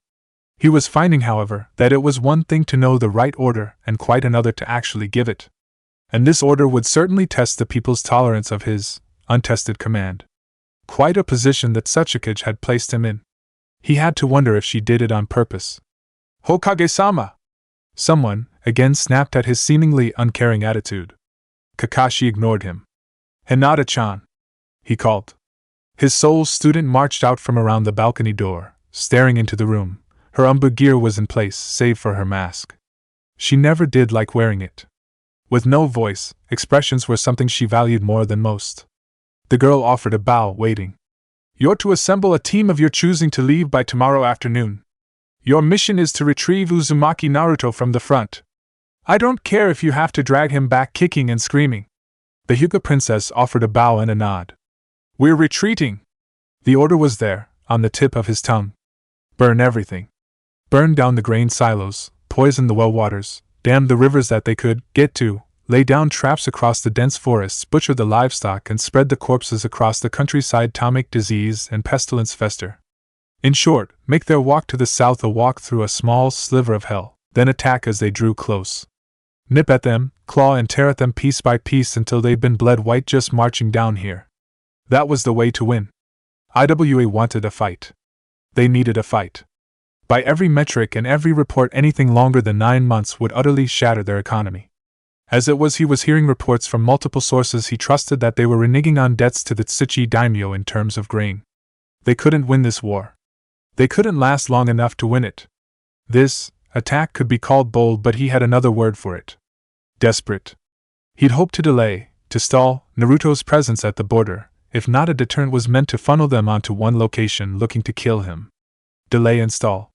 Naruto was the bait to buy Itachi, Orochimaru and Tsunade time to destroy this whole alliance arrayed against them. That plan wasn't quite working out, at least on Naruto's end. He knew what the order was, what the right call was. And it was suicide. If Magajiro Kuta were alive, perhaps he could have been convinced. Pragmatism was always one of his strengths. But the regent, one who barely secured his hold on power months ago, just done putting down a rebellion, with a toddler for a daimyo, granting the go-ahead for an order that would consist of torching the northern half of the country? No. The daimyo's court would condemn him quickly, and his head would roll not long after unless he fled. The people under him, his ninja, those still lamenting the loss of Sarutobi? He would not be missed overmuch, he suspected. Certainly not enough to go to war against the daimyo for him. No. He knew the right call, he just wasn't the one that could make that call. No, Captain. We're repositioning, he drawled, finally deigning to answer as the wheels of his mind turned to think of a more feasible plan, albeit a less optimal one. Perhaps he couldn't win as cleanly as he liked. But he most certainly was going to win. I'm gonna fucking kill you! If the veracity of our little night visions is anything to go by, I highly doubt you'll enjoy the life of a missing nin. A year! Sakura shrilled. This has been going on in your head for a year. The raven-haired Uchiha shrugged, wiping his mouth with a napkin. Similar to you, I discarded them as dreams, after a while, potential insanity. Then I started keeping a minor record. He gestured to the leather-clad book sitting between the two. Why didn't you tell anyone? No reason to. He shrugged. Either I was going insane, which I didn't want anyone knowing, or I wasn't and something else was going on. And to be perfectly fair, your recollections so far seem much more detailed and vivid than my own. Merely, what was it, 2 months? 3? She snarled. 3 months and you have just as much information as I had after a year. For whatever reason, your visions are far more coherent. He shrugged, taking another slow, languid bite of his sushi. I've been agonizing over this for months and dash. That sounds like a you problem. He didn't try very hard to hide his twitching smirk. She, on the other hand, had to try very hard not to make good on her earlier threat and wring his skinny oh-so-breakable Uchiha neck. She heard it sounded like snapping twigs. Sasuke took another bite, pointing to the book. Last I checked, only my sister could kill you with a look. So if you're done trying to unlock our esteemed bloodline, maybe you'd like to read some of those notes, and we can get to comparing their similarities. You're such an ass. She hissed. I'm certain that by the time I'm done with my meal I'll have found it in myself to care. This time he did nothing to smother the very visible smug smirk stretching across his face. 6? You're sure? Sort of. Naruto found himself shrugging. Not sure if she's counting herself, or not. And you got this out of dash. She mentioned the Dragon Festival, said I was too stubborn to pass up a challenge. Don't make me pull teeth here, Naruto. Tenten snapped. Why is that important? How does that point to there being 6 people? I don't have time for dramatic pauses. The blonde held up his hands with a sheepish grin. Sorry. Thing is, I didn't do anything at the Dragon Festival. I just went to the festival and had some fun. It was Kuratsuchi that did something. It was a surprise she'd arranged for Kutu. She got 4 of the fire guardians, and 2 palace chefs to help her hide the surprise party. So, 2 plus 4 equals 6, not including Kuratsuchi. She could be trying to throw you off too. Ryoko pointed out. Why would she? Naruto asked with a shrug. Seems to me she could have just kept her mouth shut, and we'd have gone in blind anyway. Just because you can grow wood, doesn't mean you have to replace your brain with it. The kunoichi flicked a toothpick at him, the little sliver bouncing off his jacket. Think about it, she says 6, we count 6 when we fight. Let our guard down, don't stay aware, and suddenly BM. Assassination specialist comes out of someone's ass and stabs something important with a poison knife. That's definitely a possibility. Tenten nodded, turning to look at Naruto again. She may have been your friend once, but this is the same IWA Nin that killed Magajiro-sama and took his blade as a trophy. She's not someone you can trust anymore. Naruto opened his mouth, ready to protest. Despite everything that had happened, everything that had gone wrong, his instinct was to always keep faith in his friends. Then, he could remember the sight of onyx black eyes staring into his own, and a firm voice demanding a promise from him. Don't be stupid. His mouth closed and the room fell into silence. Look, he finally. Trust her or not, this is still more intelligence than we had 2 hours ago, and if it's true, it's useful. There can't be many people IWA would be able to collect to come after me or the people that come with me when I head out. Tenten nodded. Yeah, good point. She turned, looking over her shoulder to one of the Chunin lieutenants. Hamura. Bring me one of our bingo books. Let's take a look at the S-class roster and see what we can scrounge up. Minutes later, they were looking at the profile of somewhere around 20 different S-class shinobi, their pictures artfully collected and pinned to the walls. All right, Kyofa said, pacing. We've discarded all the options that can be accounted for outside of Iwagakure and that haven't had contact with IWA or Kumo recently, which just leaves these. Top of the list. Tenten reached and plucked out several pictures. Iwa's S-class roster. She tossed Kuratsuchi's picture on the center table, offering Naruto a pointed look he did his level best to ignore. Apparently Team Leah got him. Each of them turned, looking towards Ryoko, who ripped out a page straight out of her own copy of the bingo book. Didn't see old and decrepit chaperone that was with her on the wall, so I kept looking. She marched forward, looking utterly pleased with herself before she planted the older man's picture beside Kuratsuchi, hand smacking down over the wood. Tenten leaned over the displayed page. Says here his name is Shinjen. Taijutsu master of Iwadakure, used to be S-class, retired for almost a decade now, lowered to it just a year ago. Looks like he's out of retirement now. She turned the page. Says he's an expert in 18 different taijutsu styles. Older reports indicated a proficiency with fast precision strikes. More recent ones note his preference to counters and disarming techniques. Though, again, all this intel is nearly a decade old. Better than nothing. Naruto pointed out. Tenten shrugged. I guess, if we're not counting those two, that leaves us with 6 more potential S-class threats, which would bring the number up to 8. Naruto noticed how the nervous murmurs passed through the rooms, each of the Chunin defenders suddenly feeling a lot less sure of their odds, even with him here. He didn't blame them. 8 S-class opponents was a significant allocation of resources. They were just one shy of being the full force of the Akatsuki if that was actually the case. He hoped not.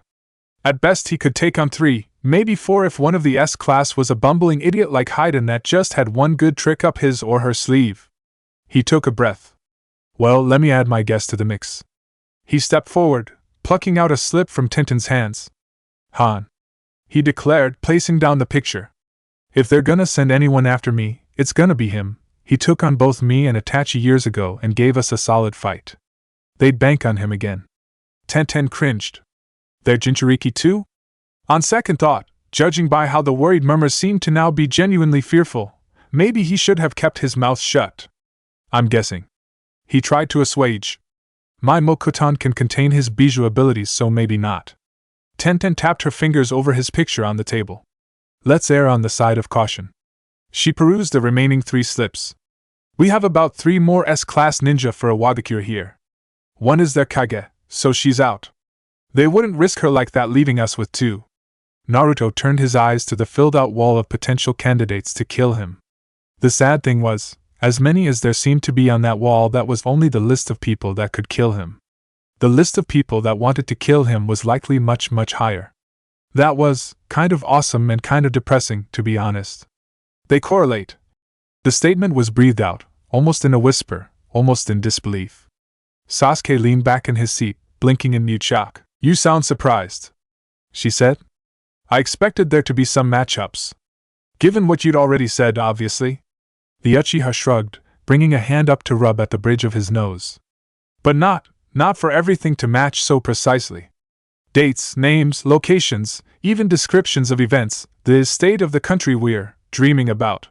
Sakura felt herself cringe even as she forced the words out. You, hesitated with the word dreams there, Sasuke. The Uchiha glared at her and Sakura almost wilted. Yeah. She was getting the feeling that these weren't just dreams too. Crazy as that sounded even to her own addled brain. She took a breath, sighing. Judging by how you look, I take it this puts some holes in theories you had? She ventured somewhat hesitantly. You can say that. He nodded. Originally, I'd been hoping that, for lack of a better term, my condition was rubbing off on you. A side effect to our recent practice in perfecting my medical jutsu that perpetually healed the damage to your body. The one Ryoko said was too chakra intensive for most medics? She asked. Why would that be a factor? It was a long shot, I'll admit, but it was the best I had. Chakra can carry many things, memories included given the function of the shadow clone technique and the Yamanaka clan techniques. It wasn't a completely impossible scenario. He shrugged. Sakura found the need to protest the assumption, debunked as it was. But I had more details in my dreams than you did. Yes. He nodded. That was when you first punched a hole in my theory. But I figured it could be explained away as your subconscious filling the blanks, as it were, fabrications. And how are you so sure it's not? Because you've recalled things I've forgotten about, earlier dreams that I had long ago before I decided to take notes, and the recollection, the transfer, if that's what it even is, was as I said, too perfect. The dates all match up exactly, even if I did remember as many things as you did, even Yamanaka techniques can't perfectly transfer memories. Neural pathways, brain patterns, brain development, even DNA all carry differences that will alter brain chemistry enough for the transfer to always be imperfect. But this simply isn't, and that I can't explain. She leaned forward, interlacing her fingers as she placed her weight over the table, hovering closer to him. So where do we go from here? The way I see it, we have 2 options. The Uchiha leaned forward in the booth. Either we travel to the hospital right now, explain the situation, submit ourselves to a battery of tests, and stay on lockup for the next few months until they clear our mental health. If they do clear it. She shook her head. Not an option. I'm not crazy, and you're not crazy. This situation is crazy. I'd ask what option B is, but I think I've got a good guess. He nodded. Option B, as you've probably guessed, we go find the missing third of this triumvirate and get some answers. Naruto. She nodded. Sasuke smirked. It all links back to him. He's the common factor in both our visions, even dash. He reached forward, opening the notebook to the last page, the one she could recall described in excruciating detail Sasuke's body turning to dust, torn apart by agonizing, searing energy. The last ones? The dark-haired Uchiha nodded. We find him, maybe we get some answers. He was just deployed to the front last week. It'll be months before he's brought back to the village. Sasuke's smirk widened, so did hers. That makes things simple then. Naruto's eyes snapped open, a hand pressing against his shoulder trying to wake him. Kyofu. 3 perimeter sensors just went off. His summoner teammate said quickly, tightening the straps on her forearm bracer. Get up. Looks like the show's about to start. He sprang up to full wakefulness, grabbing his pouch of kunai. How much time? 6 minutes, maybe less. He nodded, standing quickly and moving to get ready as he spread out his senses, trying to feel out the approaching enemy. What do you sense? Kyofu asked, hovering near the doorway. Well, he began, wondering how he could frame things nicely. It's not a false alarm. Minutes later, as he stepped out into the main courtyard, many of the Chunin garrison was similarly mobilizing, with scouts and perimeter guards returning full haste, reporting on enemy forces, positions, numerical strength to their lieutenants or Tenten herself. The bun-haired weapon mistress turned towards him as he came closer. Good. Ryoko-san should be returning in a bit. It looks like the bulk of their force is coming from the northwest. We have to keep you off the field until that hit squad commits to a fight, and we can verify their location. You can't walk into and dash. She trailed off, noticing his eyes turning away from her, going skyward, towards the still gray sky. Squinting through the dawn gloom, Naruto's eyes widened after a second, horrified recognition on his face as he rapidly formed his hand signs, slamming his palms into the ground. Get down! A clay monstrosity the size of a small house fell almost in complete freefall towards the center courtyard, pillars of wood rising from the ground like a great tree, twisting, writhing and growing, spiraling upwards tighter and tighter until they corkscrewed around the construct and tightened, sealing it shut. The monster exploded, shattering the hasty defense, pure concussive force knocking every single shinobi, Naruto included, flat onto the ground, lifting grown men too close to the blast off their feet and slamming them into walls that felt like they'd shake themselves clear off their foundations. None of them had the luxury of catching their breath. Rushing out of the thick forest, the IWA ninja scaled the walls with a roar, rising like a tide, and suddenly the defenders were forced to scramble, rushing to beat them back even as their allies recovered from the disorientation. Naruto shook off the cobwebs, ears ringing as he rolled over and got to his feet. He could hear Tenten's voice over the din, shouting out orders, rallying the Chunin command structure even as she tossed shuriken and kunai with pinpoint accuracy, the throwing stars slitting throats and gouging out eyes with unerring speed. Kuchios! With a puff of gray smoke, Ryoko added her own efforts to the defense, summoning Birdu, the massive red-eyed lizard mount, and 4 of his slightly smaller cousins. The reptiles hissed as they clambered up the walls, tails, claws and teeth ripping men limb from limb. His hand touched the ground. Eyes snapping open in alarm, the blonde forced his legs to move, springing back and up as the unmistakable form of Sasori of the Red Sands burst out of the ground, blades scything through the air searching for him. The puppeteer's eyes turned, searching through the dust, looking towards the surprised Tenten and recognizing her vest as the Chunin commander, instantly rushing in her direction. Ah! The voice made the Sunanin pull back before a wind blade sliced through the air, threatening to bisect him as Ryoko got Bedouin Tenten and the S-class missing Nin. Guess we found their kill squad. Ryoko laughed, spinning her Fuma shuriken across her hand, wind blades whistling off the razor-sharp edges. How'd they get so damn close? None of our inner perimeter alarms went off. Tenten cursed as Naruto's feet touched solid ground again. The blonde narrowed his eyes. Yeah, it didn't add up, unless... The door to the stable barn opened, a single-leaf Chunin staggering out. A large gash had sliced open his face, leaving it a ruin of blood. The blade had cut deep enough for Naruto to see the gouged bone of his lower jaw, red spilling out of his still closed mouth through the gash. He fell forward, dead before he hit the ground. "We would have liked to catch you all in your sleep." A voice rumbled out of the dark. It sounded like rocks scraping together, or a great old bear waking up from a long sleep. The old man that stepped out could have passed for a bear. A great beard of gray to go with a full head of hair. He as tall as Kisame, maybe even broader. "Aganai Fukuro," Tenten breathed. "The sword master. Heard of me?" The old man smirked. Stepping fully out of the stable house.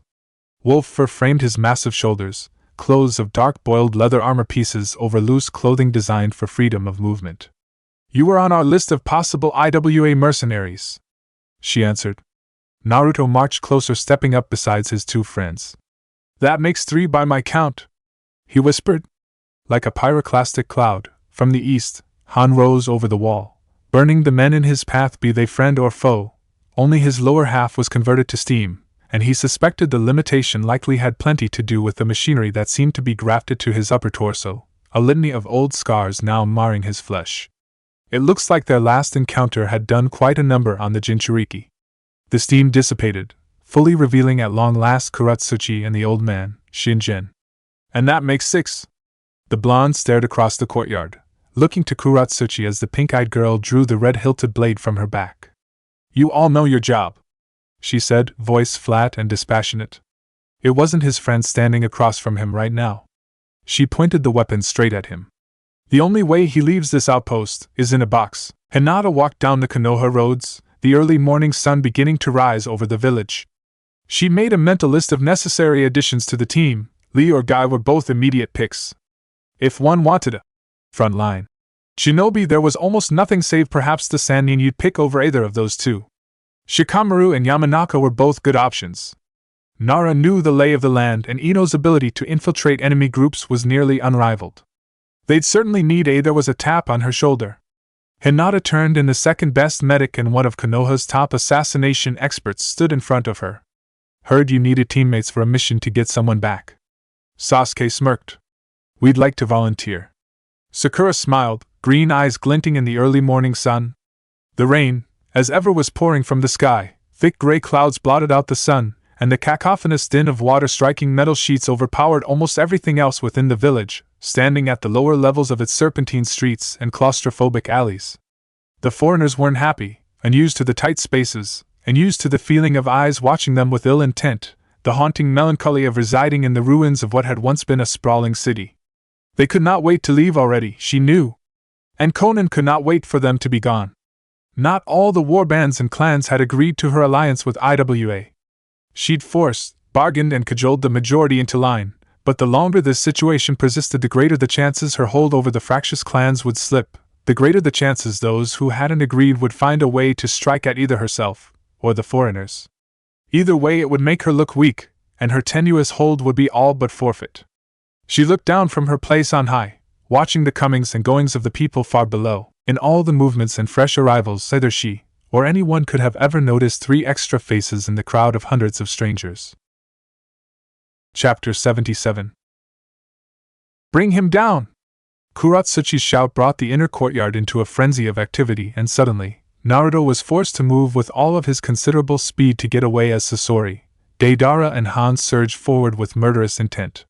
Blades sang through the air as they emerged from hidden compartments, and weapon launchers along Sasori's body. Clay insects covered the air in a deafening cacophony of firecracker noise and blinding smoke as Naruto saw Han lunging straight for him, a giant red battering ram with strength that could rival Tsunade. The giant cocked back his fist, and the blonde was forced to cross his arms in a hasty guard, taking the full force of the blow that sent him sailing back down to the ground to crash through the fortress walls and into the forest beyond. Nara dash! Ryoko's shout, as well as her headlong rush to help, was cut short as the older shinobi, Shinjin, appeared in front of her, nearly cracking his foot along the crown of her head in a flawless high kick. She dodged, but the stiff brush of air across her head told her the IWA Nin, for all his age, was still packing quite a bit of power behind those blows. "Your fight is with me, Ryoko-san," the older man drawled, leaping back to avoid the blades of her custom Fuma Shuriken as she swiped at him. Out of the corner of her eye she saw Fukuro rush headlong towards Tenten and the 4 Chunin shinobi she still had beside her, hand hovering over the hilt of his still-sheathed blade in a telegraphed slash.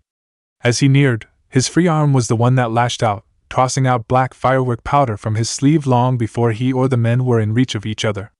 With a snap of his fingers, a spark, explosions rang out across the air, heat and a flash of fire. The 2 men in front of the old man screamed, and Ryoko managed to catch the burns covering their faces and eyes as they tried to raise their weapons, still recognizing they were in danger. That's when the old man drew his sword. 2 swings, and the bodies dropped, heads rolling on the floor as the stumps of their necks spurted blood over the packed dirt.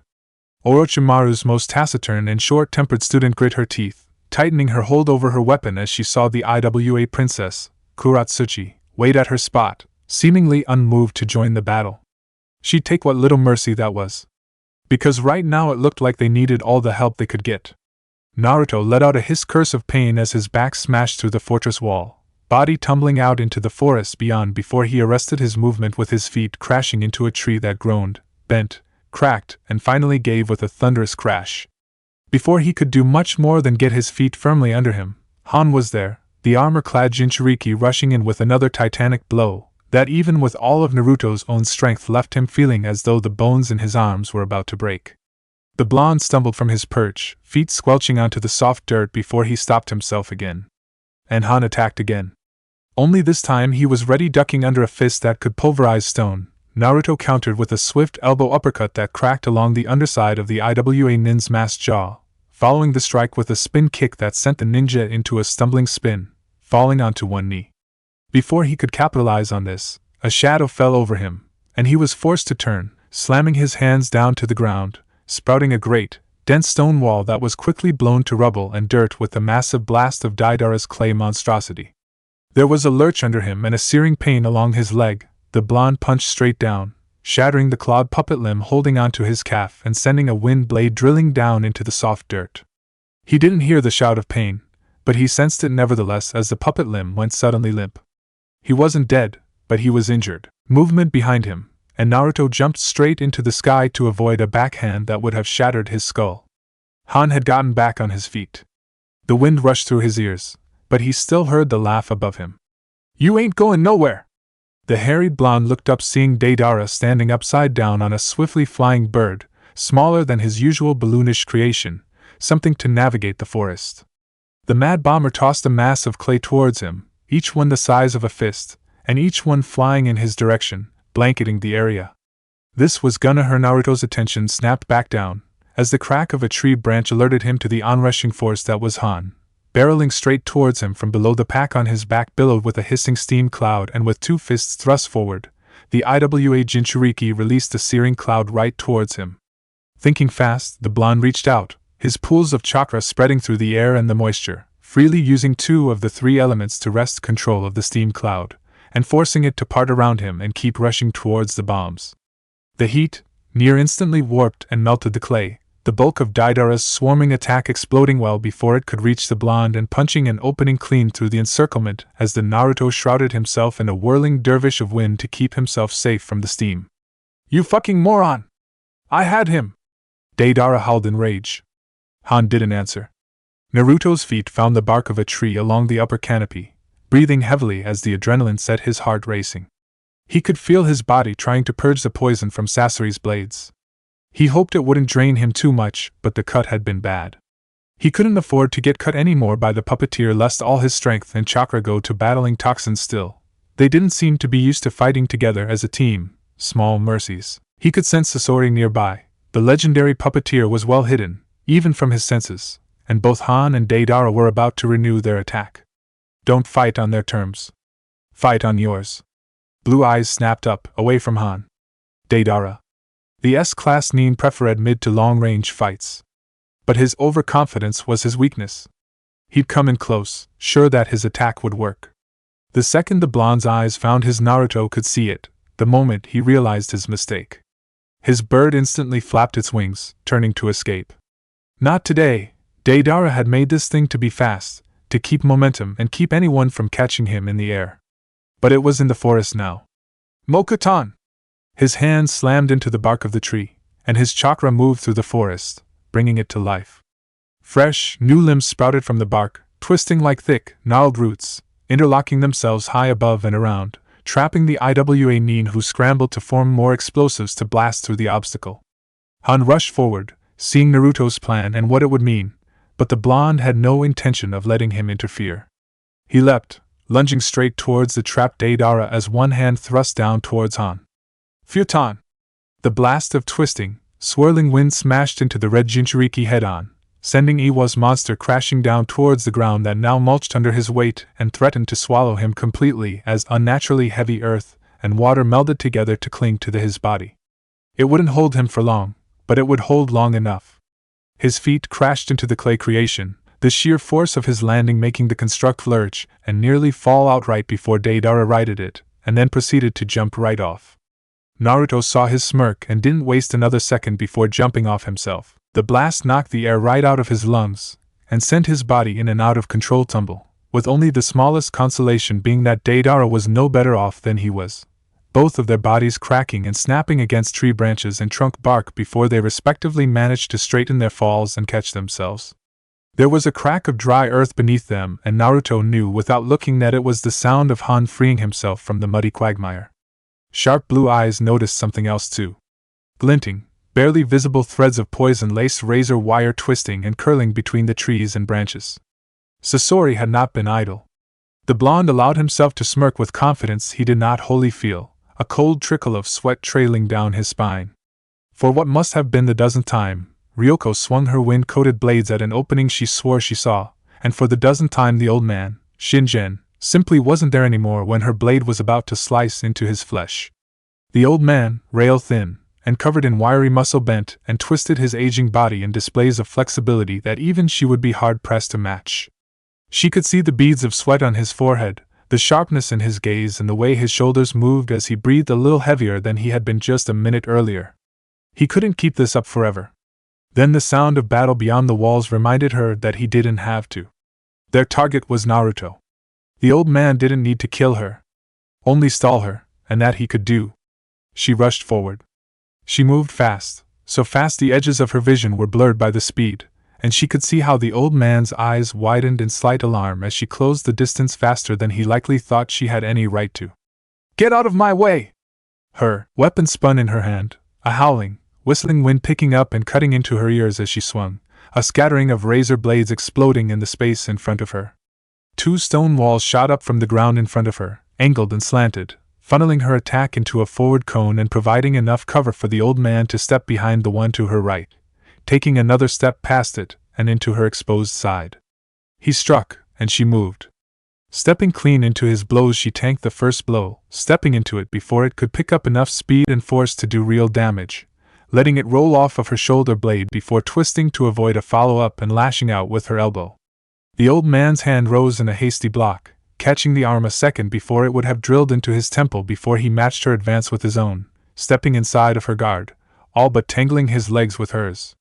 She kicked at his leg, trying to brute force him off balance before she realized the old bastard was using chakra to keep his legs firmly planted, giving in the knees and twisting his lower body to absorb the force of her blow before rebounding back like a snapping tree limb, and using her still-caught arm to toss her like a fucking sack.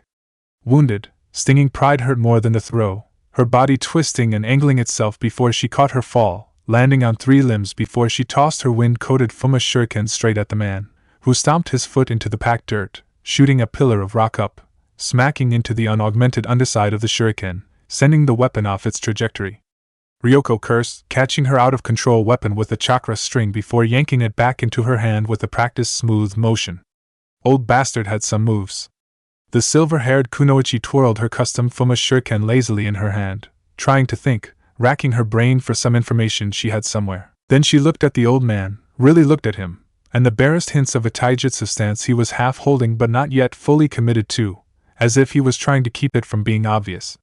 Ryoko smirked. Flowing rock. The old man squinted, narrowing his eyes at her. "I remember you now," she said. "Half-step Shinjen." She pointed with her weapon. "That's who you are. Iwagakure's foremost taijutsu master. At least until about 30 years ago." The old man's mustache seemed to move with the huff of his breath. I wonder, will knowing who I am suddenly allow you to form a strategy on how to defeat my taijutsu, Ryoko-san? You seem to still be a hair too slow for that.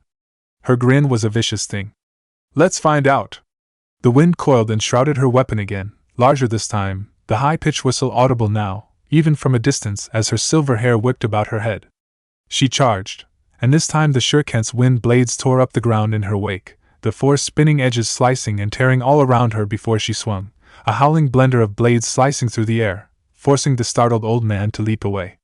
She was on him again before he could even get his feet fully under him, laughing with excited bloodlust as she saw the taijutsu master struggle to avoid each and every razor-sharp sliver, bending and twisting his rail-thin body with visible effort.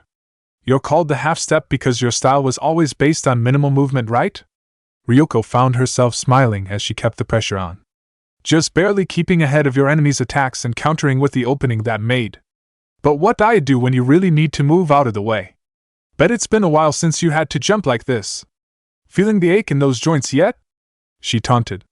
Shinjin glared at her, but she could see him breathing harder, and noted the tremble of his left knee when he landed that third time. She smiled, even though she could feel the drain on her chakra, keeping the howling winds going as she was. The old man had her beat in experience, and likely in technique too. It stung her pride to admit that. It also stung her pride that the only reason she was gonna win was because his body simply couldn't keep up anymore. But she could accept killing him as a consolation prize all the same. Along the other side of the courtyard, Tenten stood with two of her remaining Chunin lieutenants staring down Aganai Fukuro, two headless corpses beside him. The old man was tall, the only person she could compare him to was the Reikage, but she suspected Fukuro had a few inches even on that mountain of muscle. His blade was a massive two-handed curved sword. She suspected the blade from tip to pommel was as tall as she was. Fukuro smirked at them through a thick, unkempt beard that looked more like silver straw than hair.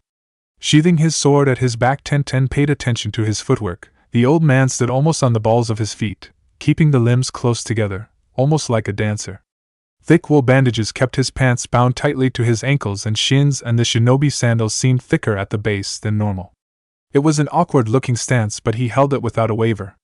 Drawing on a gourd that she could smell from here, she saw him take a long drink straight from the nozzle before holding it out to them. "Sake?" he asked with a smile. "This some kind of trick?" one of the Chunin beside her asked. Fukuro shrugged. "My job is to stall you. What difference does it make if it's by fighting or drinking? We'll pass," she said quickly, reaching into her vest pocket for a scroll. "Firebreak!" The two Chunin beside her moved the second the code word left her lips, surrounding the veteran shinobi as she released the weapon from her scroll, drawing a spear as the three attacked from three sides. The old man smiled again. With a brush of his fingers over the mouth of the gourd, there was suddenly a flame there, tossing it to the ground where it shattered. The splash of suddenly burning alcohol caught her and the Chunin by surprise. She expected the old man to burn, but the thickness of his sandals suddenly made a lot more sense as he walked over the flames unimpeded. The silk of his pants that would have normally caught the flame like tallow was spared for the few moments of exposure by the wool bandages that wrapped them tightly to his ankles and shins as he closed the distance towards one of her isolated Chunin. The other Chunin moved to get around, but he would be too late, and too slow. Tenten rushed forward, feeling the heat of the flames brushing at her legs before she used the spear in her hand to pole vault over them, point digging into the dirt and flames as she rose up and came down straight over his exposed back. Her shadow gave her away. At the last moment the old man swiveled, twisting his whole body faster than anyone his size had a right to before he avoided her plunging kick. The flames parted and then licked at her feet. She scrambled to get away and escape the searing fires only for Fukuro to pounce on her instead. She saw his smile as he drew two kunai blades, closing the distance fast to where she couldn't use her spear for defense or offense. He thrust the daggers at her. She blocked one, receiving a cut along her collarbone from the other, narrowly dodging the blow intended for her chest before a barrage of dirt, grit, and dust smothered the fires under her feet, and the two Chunin lieutenants rushed in to try and help her. The old man dropped one of the knives, a smoke pellet of some kind slipping into his palm before he dropped that at her feet and sucked down a breath. "Get away! Poison!" she shouted. The two men did, diving away to escape the noxious cloud. Only it didn't go off. Tenten's eyes widened, seeing the triumph in Fukuro's eyes at the simple deception. He stepped further into her guard, grabbing the haft of her spear with his now freed hand to get it out of the way in order to stick his last knife in her throat. Tenten thought fast, reeling back and using all of her not inconsiderable strength to snap the spear shaft in two, letting the old man pull away the pointed tip while she used the other piece to bat away the thrust of his kunai. It worked. The metal blade clattered to the floor, only for Tenten to get a swift backhanded fist to the face that made her skull ring and a knee to the gut for her efforts. The wind was knocked out of her. She tasted blood on her tongue as she spun around and fell to the floor in a heap, lacking even the presence of mind to catch herself. By now the two Chunin realized the pellet wasn't going to go off and rushed in again. Fukuro snapped his fingers, and the pellet exploded in a cloud of thick gray smoke. She couldn't breathe. Her eyes instantly began to tear up, as her lungs and chest burned. Through the tears and the smoke, she caught a glint of metal. Acting more on instinct than thought, Guy's female student made a stumbling dive away, seeing two shuriken dig themselves into the packed dirt where she'd been laying, right past where her neck and chest would have been. With a rapid series of zigzagging hops, Fukuro gained some distance again, smiling through his thick beard as he chuckled. She stumbled out of the cloud, hacking and coughing her lungs out before she fell onto her hands and knees. "Tenten-san! Are you alright?" She waved off the Chunin's concern, spitting out a wad of blood as she forced herself to her feet again, pushing through sheer willpower the worst effects of the smoke. She could be hurt later. Sasori's blades were a blur of motion the blonde only avoided through a combination of instinct, previous experience fighting the puppeteer, and sheer dumb luck. The master of the Red Sands was relentless. Foregoing his stealth, he used his larger, heavier, scorpion body to all but browbeat the blonde into giving ground, hemming him further and further away from the fortress. With another poisoned swipe that just barely passed by the blonde's face and a grazed, Naruto's hand lashed out, catching the bladed limb in an iron grip, a Rasengan forming in his free hand. Then Han was there. Rushing in like a rampaging bull, the armored behemoth hooked his arm into the bend of Naruto's own, catching the Rasengan and stopping it dead before pivoting his whole upper body to throw the Mokuton user to the ground. His back hit packed dirt and wet grass, rolling once Naruto barely reached his feet before he made the trees around them snap forward, long, spindly limbs looking to twist around the two S-class monsters and imprison them at least for a short time. The blasts from Daidara's clay bombs brought that plan up short, and a blade at the end of a chain lunged out of the cloud of splinters and shrapnel, slicing open the Konoha Nin's side in a spray of scarlet. Instantly, he felt the burning, searing pain of poison running through his system. Han took the initiative this time, Sasori falling back into the role of an assassin. They'd do this till they killed him. Not letting him adapt, not letting him think or get used to their styles. Keep him off balance and wear him down. Each one of them could rest between moments of the fight. He couldn't. It wasn't a bad plan. The fact that he was currently getting his ass kicked kinda proved that rather obvious point. His bones ached as Han's leg crashed into them, his whole body sent rocketing across the forest till a blast hit him from another angle. The wind was knocked out of him. He could taste blood between his teeth, and he hit the forest floor hard enough to bounce off and keep rolling. Finally he came to a stop, and he had a moment in the lull to listen to his own breathing as he tried to get air back in his lungs. His breathing didn't sound so good, really. "Yeah. You ain't so tough." He heard Deidara laugh somewhere above him. He could feel the other two drawing near. The three encircled him, like wolves hunting a bear. Naruto could spy the battle at the outpost walls just beyond the tree line, spying Kyofu and her lizard summons tearing through the enemy shinobi in a rush of snapping teeth, slashing claws and bone-crushing tail swipes. She was doing her best. But she was gonna lose. Already he could spy the injuries mounting on her summoned beasts. Even Burdu, her personal summon, had a horrid-looking gash slicing across the bridge of his nose and another cutting down across the right side of its mouth, and even more criss-crossing its softer underbelly. And still more Iwa Nin poured out of the forest, rushed to kill the defending Konoha forces, if not by superior skill then through sheer weight of numbers.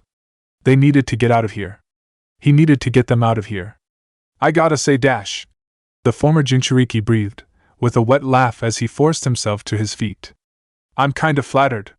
Sachiko-chan really went all out for little old me." None of the three would-be hunters answered him, still hiding within the forest, waiting for their opening, making sure he had no tricks up his sleeve. "The plan was good too," he complimented.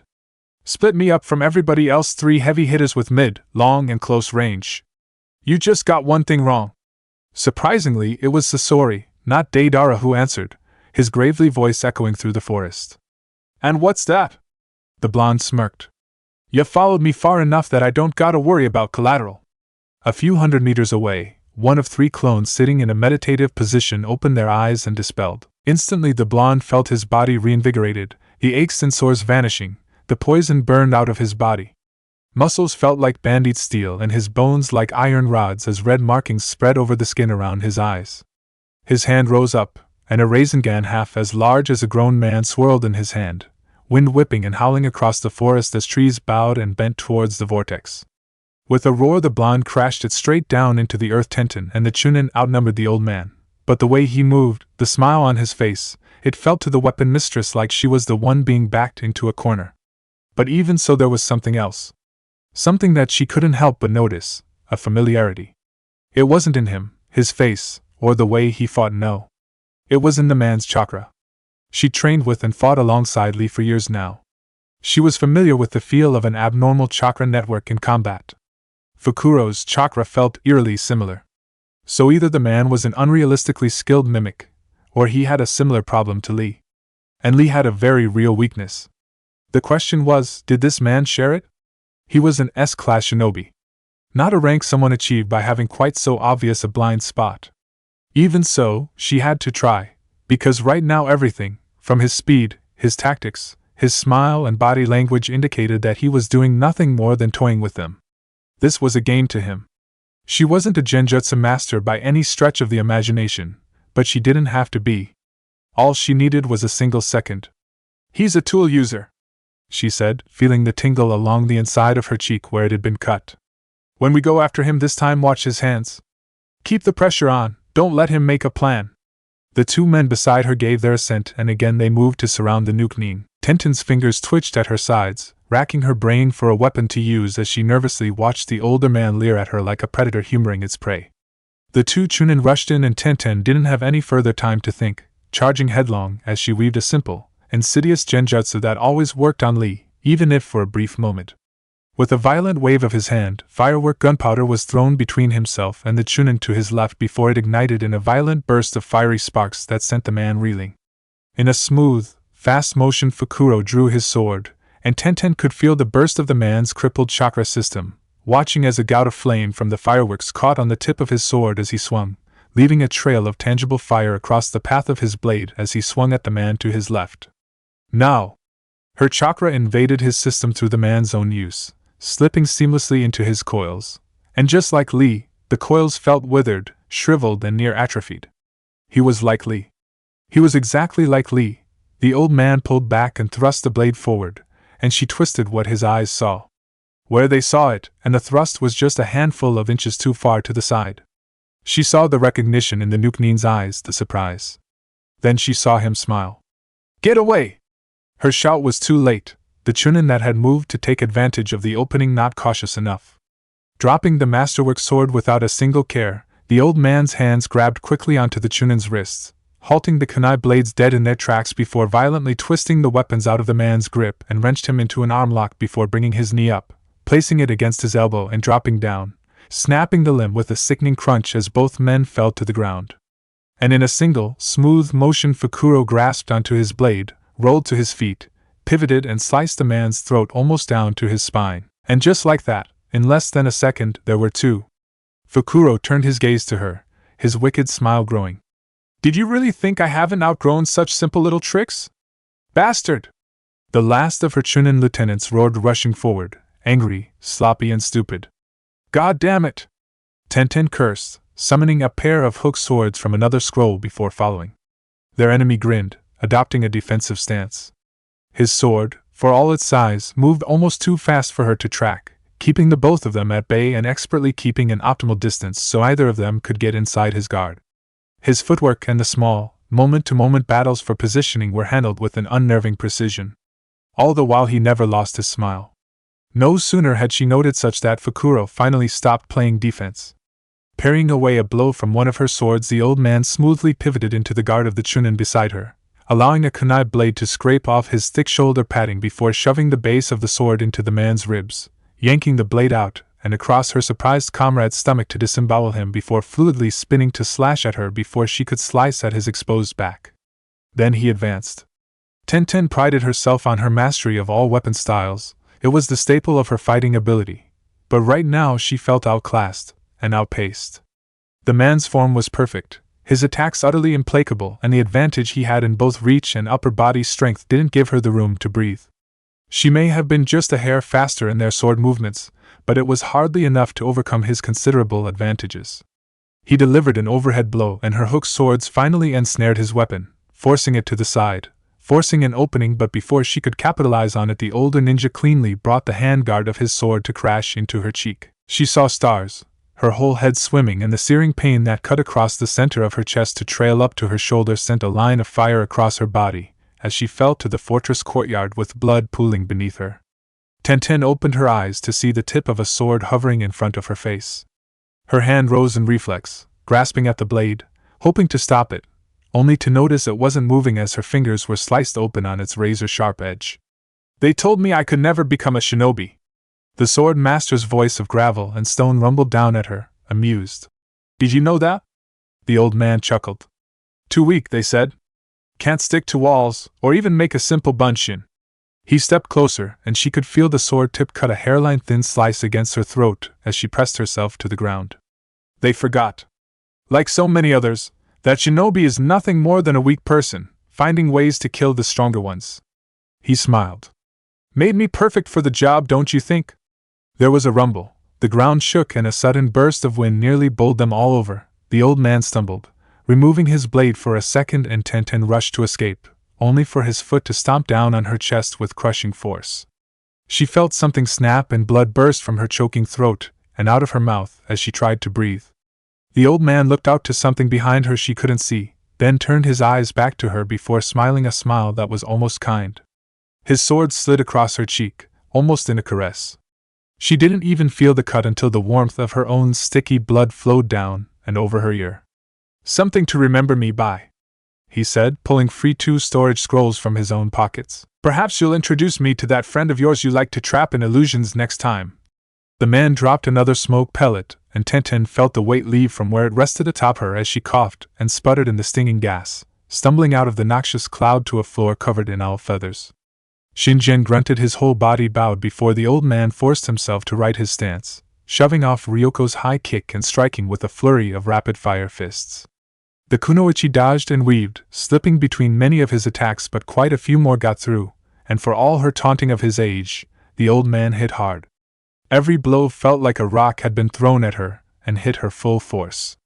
She moved to swing her fumashuriken again, only for the old man to leap up, wrapping himself around her limb as his legs tangled around her neck. She managed to slip her free arm there before he secured the hold, making it impossible to choke her. Still, the old man twisted, wrenching her arm painfully the wrong way, and Ryoko had to drop her blade with a scream of pain. From the pain came rage. And rage was a hell of an anesthetic.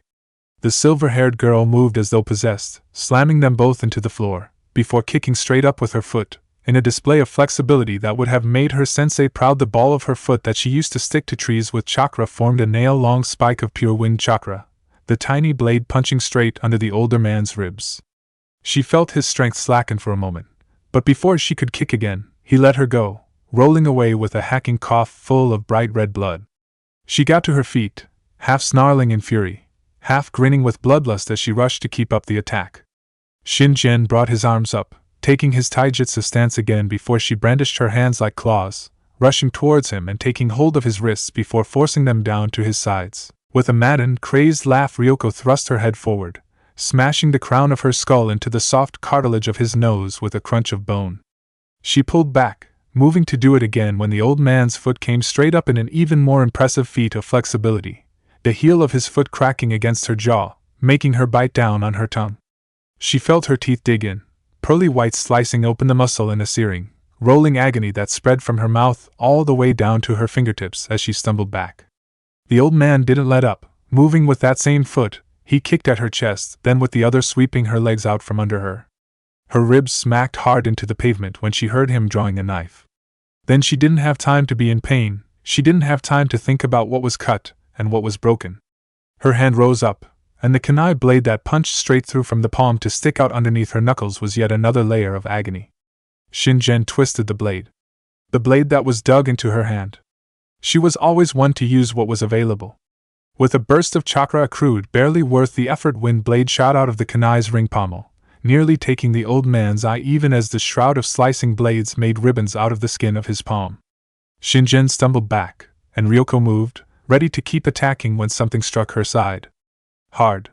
She felt the air rush out of her lungs and she hit the ground with a cloud of upturned dust, and the strength of pure combat adrenaline drained out of her before she looked up, breathing heavily to see none other than Kuratsuchi standing in front of the bloodied Shinjin. "That's quite enough," the IWA princess said, one hand holding the sheathed blade of the daimyo. Ryoko growled. "That sword ain't yours, bitch." Kuratsuchi ignored her, grasping Shinjin's bicep and helping him to his feet with her free arm. "I really have gotten old," she heard the retired shinobi lament. Kuratsuchi patted him on the shoulder, turning her pink-hued eyes towards the still bleeding Ryoko. Then, the horizon exploded in a cyclone. The rush of air could be likened to a hurricane, trees snapped, and the entire fortress seemed to rock itself clear off its foundations as Kuratsuchi and Shinjin stumbled, struggling to keep their feet as the full force of the wind nearly bowled them over. Orochimaru's student had a moment to recognize her situation before she rushed in a mad dash for her weapon. 2 steps away, a sword suddenly burst out of her stomach. The pain was more cold than anything else, and almost immediately she felt the strength leach out of her legs as they shook and struggled to hold up her weight. Kuratsuchi's hand grasped at her shoulder before violently shoving Ryoko off the blade to fall to the courtyard, gray clothes and silver hair in a bloody ruin. Her hands trembled, digging into the dirt as she tried to drag herself towards her own weapon. Why was it still so far away? "Let's go." She heard the Tsuchi princess bark out somewhere behind her. "Uzumaki won't go down without a fight." The last thing Ryoko saw as her vision began to fade were the 2 IWA nin rushing off towards the explosion. The blasts and the typhoon force winds had completely flattened the forest around him. Naruto watched as Han and Sasori pulled themselves free of the debris, both men shrugging off the weight of the trees, still in enough of a daze to give the blonde enough time to finish his next series of seals. "No, you don't." Either by flight or sheer luck, Deidara did not share in his teammates' disorientation, the IWA criminal diving down on his constructed monster. The blonde shifted his feet, boots touching the bare forest floor as his chakra shifted and flowed downward into the soil. Pillars of wood sprouted up, their tips becoming pointed as they twisted and wound themselves in a shield above him, while also spreading to try and gore the IWA nin. He heard the man curse, a rapid series of explosions and cracking wood hearkening his frustrated retreat as Naruto finished his seals and planted both hands over the ground. Kuchios no Jutsu! He dumped all the chakra he dared spare into the technique, his sage mode vanishing as quickly as it came before he dispelled the second of his clones, leaving just the last. Better make it count. The clouds of smoke were massive, enveloping things, and Naruto felt the air rushing past him as he rose up into the high sky above. "It's about damn time!" The rumbling voice of Gamabunta groused grumpily, the blood-red boss toad puffing on his pipe beside his 2 slightly smaller sons. Naruto found it in himself to smile. "Oh come on, I'm the easiest contract holder you've ever had." "The most boring one, I'd say," the boss toad retorted. The clouds finally cleared, allowing the world to see the 5 massive toads called to the world as Naruto felt 2 small bodies land on his shoulders. "All right, my boy," Ma Toad said. "We're ready," Pa Toad finished. He could feel their excitement, that telltale thrum of energy that ran through their bodies and injected itself into their voices. He nodded. "I have Sage Mode covered for now. I need you 2 to take angles. Keep Deidara off me." "Dei who?" "The guy with the potty mouth." Naruto pointed, completely unrepentant of the righteously indignant Ma Toad that was about to fall all over the IWA nin like a green sack of bricks. Then he noticed a steam cloud growing below and forces diverting themselves from their push on the fortress to attack him and his toads. "Let's go!" He jumped off Gamabunta's head as a monster of steam rose from the destroyed forest below. The half-released form of the 5-tailed Bijou rose up to meet the boss toad, and 2 of his sons and 2 others leapt away to run interference against the oncoming force of Chunin. Naruto hit the ground like a meteor, hearing the piercing screech of Ma and Pa Toad singing somewhere behind him as explosions went off like cheap fireworks. To his surprise, he found Han rushing towards him, the steam cloud of the Bijou still tethered to his steam pack. Looks like the Jinchuriki had learned a new trick since last they fought. Undeterred, the blonde met his charge head-on, now having the full power of Sage Mode to match the Gobi host's monstrous strength blow for blow. They crashed into each other like two oncoming trains. The sheer power of their first blow shattered the armor along Han's arm and fist, and ripped the gloves on Naruto's hands like rice paper. The sound alone nearly deafened the blonde as he grit his teeth and launched into a taijutsu battle that would have killed nearly anyone else in the nation outright. Han was relentless, eyes burning like pits of rage, his irises glowing like pinpricks of hate. There was a movement behind him, and in a single fluid motion Naruto ducked under Han's blow and thrust both arms out to either side of him. Futon de Tapa! The winds answered his call, channeled through his whole body and bursting out of his hands in an explosive blast that sent Han skidding back, legs carving trenches into the ground as Sasori anchored himself to the ground on his many spindly limbs. With blinding speed the blonde attacked, using the distance between himself and the Jinchuriki to attack his comparatively weaker teammate. He felt Sasori's heart stutter in shock and fear at the sheer speed, a second before his fists crashed into the Sunanin's diaphragm, shattering the chassis of his puppet suit in a shower of twisted metal and wooden splinters. To his credit, the master of the Red Sands rallied quickly, all remaining weapons of the suit revealing themselves and scything through the air between them to make some distance as Naruto pursued, hearing Han's heavy, ground-shattering footsteps following after him.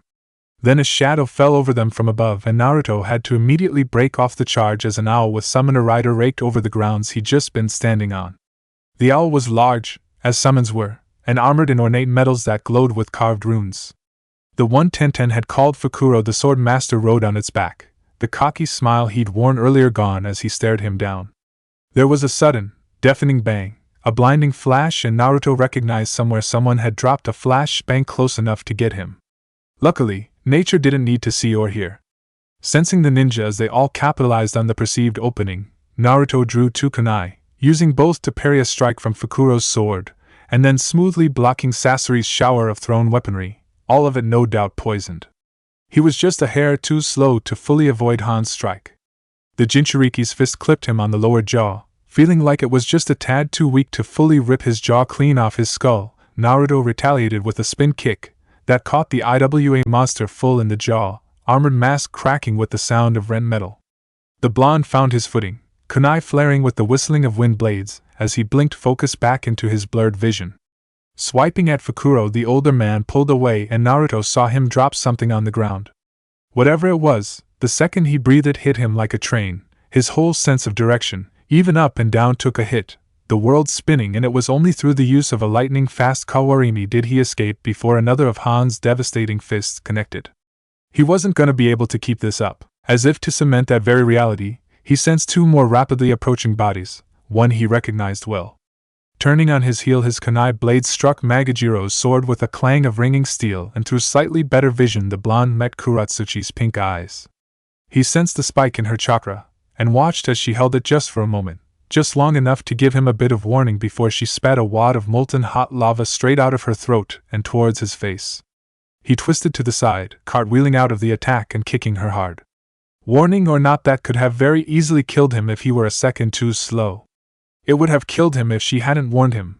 The IWA princess stumbled, losing her footing entirely as she landed on her hands and knees. The other made himself known then, planting himself between the blonde and Kuratsuchi, and trying to knock him further back with a very hard kick to the chest. The blow connected, but this guy wasn't Han, and Sage Mode didn't care.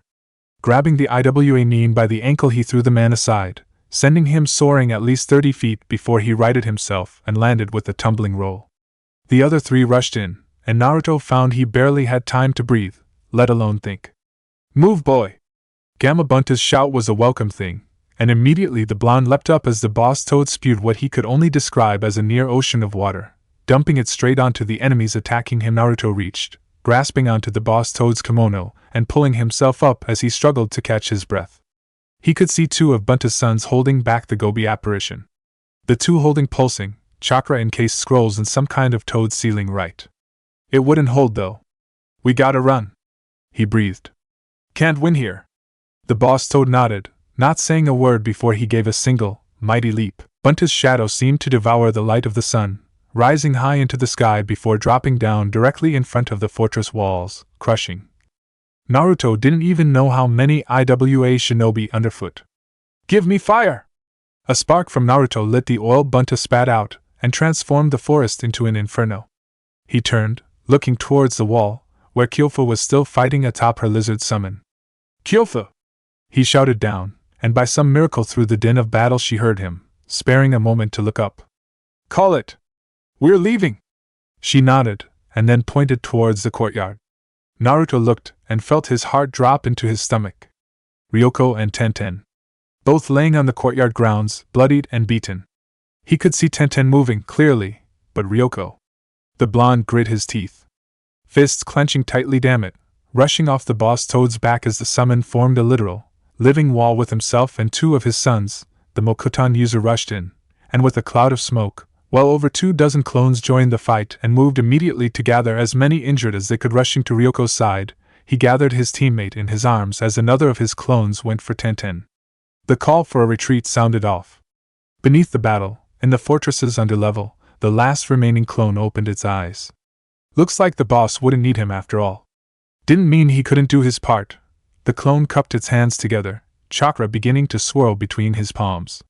Kuratsuchi broke the surface of the water with a strangled gasp, hearing others do the same near her. "Son of a bitch!" A voice she recognized as Fukuro shouted distantly, sputtering and coughing. "Is this spit? Did that damn frog spit on me?" "Sure dash." She coughed, swallowing, "Water. Please be water." "Shinjen!" She finally managed to croak out. "I am here, Lady Kuratsuchi." The old man breathed to her side. She opened her eyes. He was battered, injured and looking very much worse for wear, but he was alive. Her order came easily. "Organize the forces left, we need to keep pursuing dash." Her call was cut off as a fiery, swirling inferno swallowed the horizon, the entire northern border fortress going up in a storm of howling winds and raging flame as men were thrown like dolls, and others screamed, burning to death. Kuratsuchi stared at the unleashed hell, feeling the water drip and drop from her hair, mud and water seeping through her clothes to cling to her clammy, cold skin. Men and women screaming around her, in panic, pain, and calls for help. She wondered distantly if this was merely a smaller vision of what their victory at the end of this blood-soaked road might look like. And she didn't know what was more depressing. The fact that such a thing might be true, or the fact that she couldn't bring herself to feel anything at the notion. Chapter 78. The forests were calm, the sun hanging brightly overhead. He could hear animals and a nearby running stream, leaves swaying in the breeze. A contrast to the bloody scene playing out in front of him. There were more wounded than non-wounded. The tinge of blood tainted the smell of the air, sharp and unpleasant. Naruto passed his eyes over the group, settling his gaze on Ryoko, who still hadn't opened her eyes after so many hours. "Penny for your thoughts?" The blonde turned at the voice, looking over his shoulder as Kyofu stepped up beside him. "Hey!" He smiled softly, taking a deep breath before turning his eye back towards the makeshift rest spot for the wounded and exhausted force. "My thoughts are that we're in trouble. I could have told you that," she said before looking at him. "Can you sense them in pursuit?" "Not yet," he answered, taking a deep breath. "Won't be much longer, though." "How can you tell?" "Itachi would have attacked already," came the matter-of-fact reply. "Don't think Kuratsuchi would be able to stall much longer." "You still think she's trying to help us?" the summoner asked, raising an eyebrow. She heard Ryoko. "Us dash," he emphasized, "is stretching things." They lapsed into a brief silence before he broke it. "At best, she doesn't want me dead. Everyone else is." He trailed off, shrugging. Kyofu didn't answer at that, the older young woman turning her eyes away from him and back towards the crowded clearing. "The wounded are gonna slow us down," she stated. It was a fact, not an implication to something she knew he wouldn't agree to. "I can make clones to dash. Exhaust yourself of chakra while we're being pursued by multiple S-class ninja only you and I can take on," she asked dryly. "Let's not and say we did. Even if you did manage to speed up the retreat, it won't be enough to outrun them, and you know that." He did, even if he made enough clones to carry each and every person along with their survival necessities. Some of the injured were too hurt to move quickly. He took a deep breath. "Like I said, we're in trouble." She let out a sound that wasn't quite a laugh and not quite a snort. "Something else is bothering you, though," she said. He turned his head just a bit, looking at her out of the corner of his eye. "We've been teammates for years," she drawled. "Don't think I wouldn't recognize your tells." He coughed out a laugh. "I don't think you'd get it." Try me.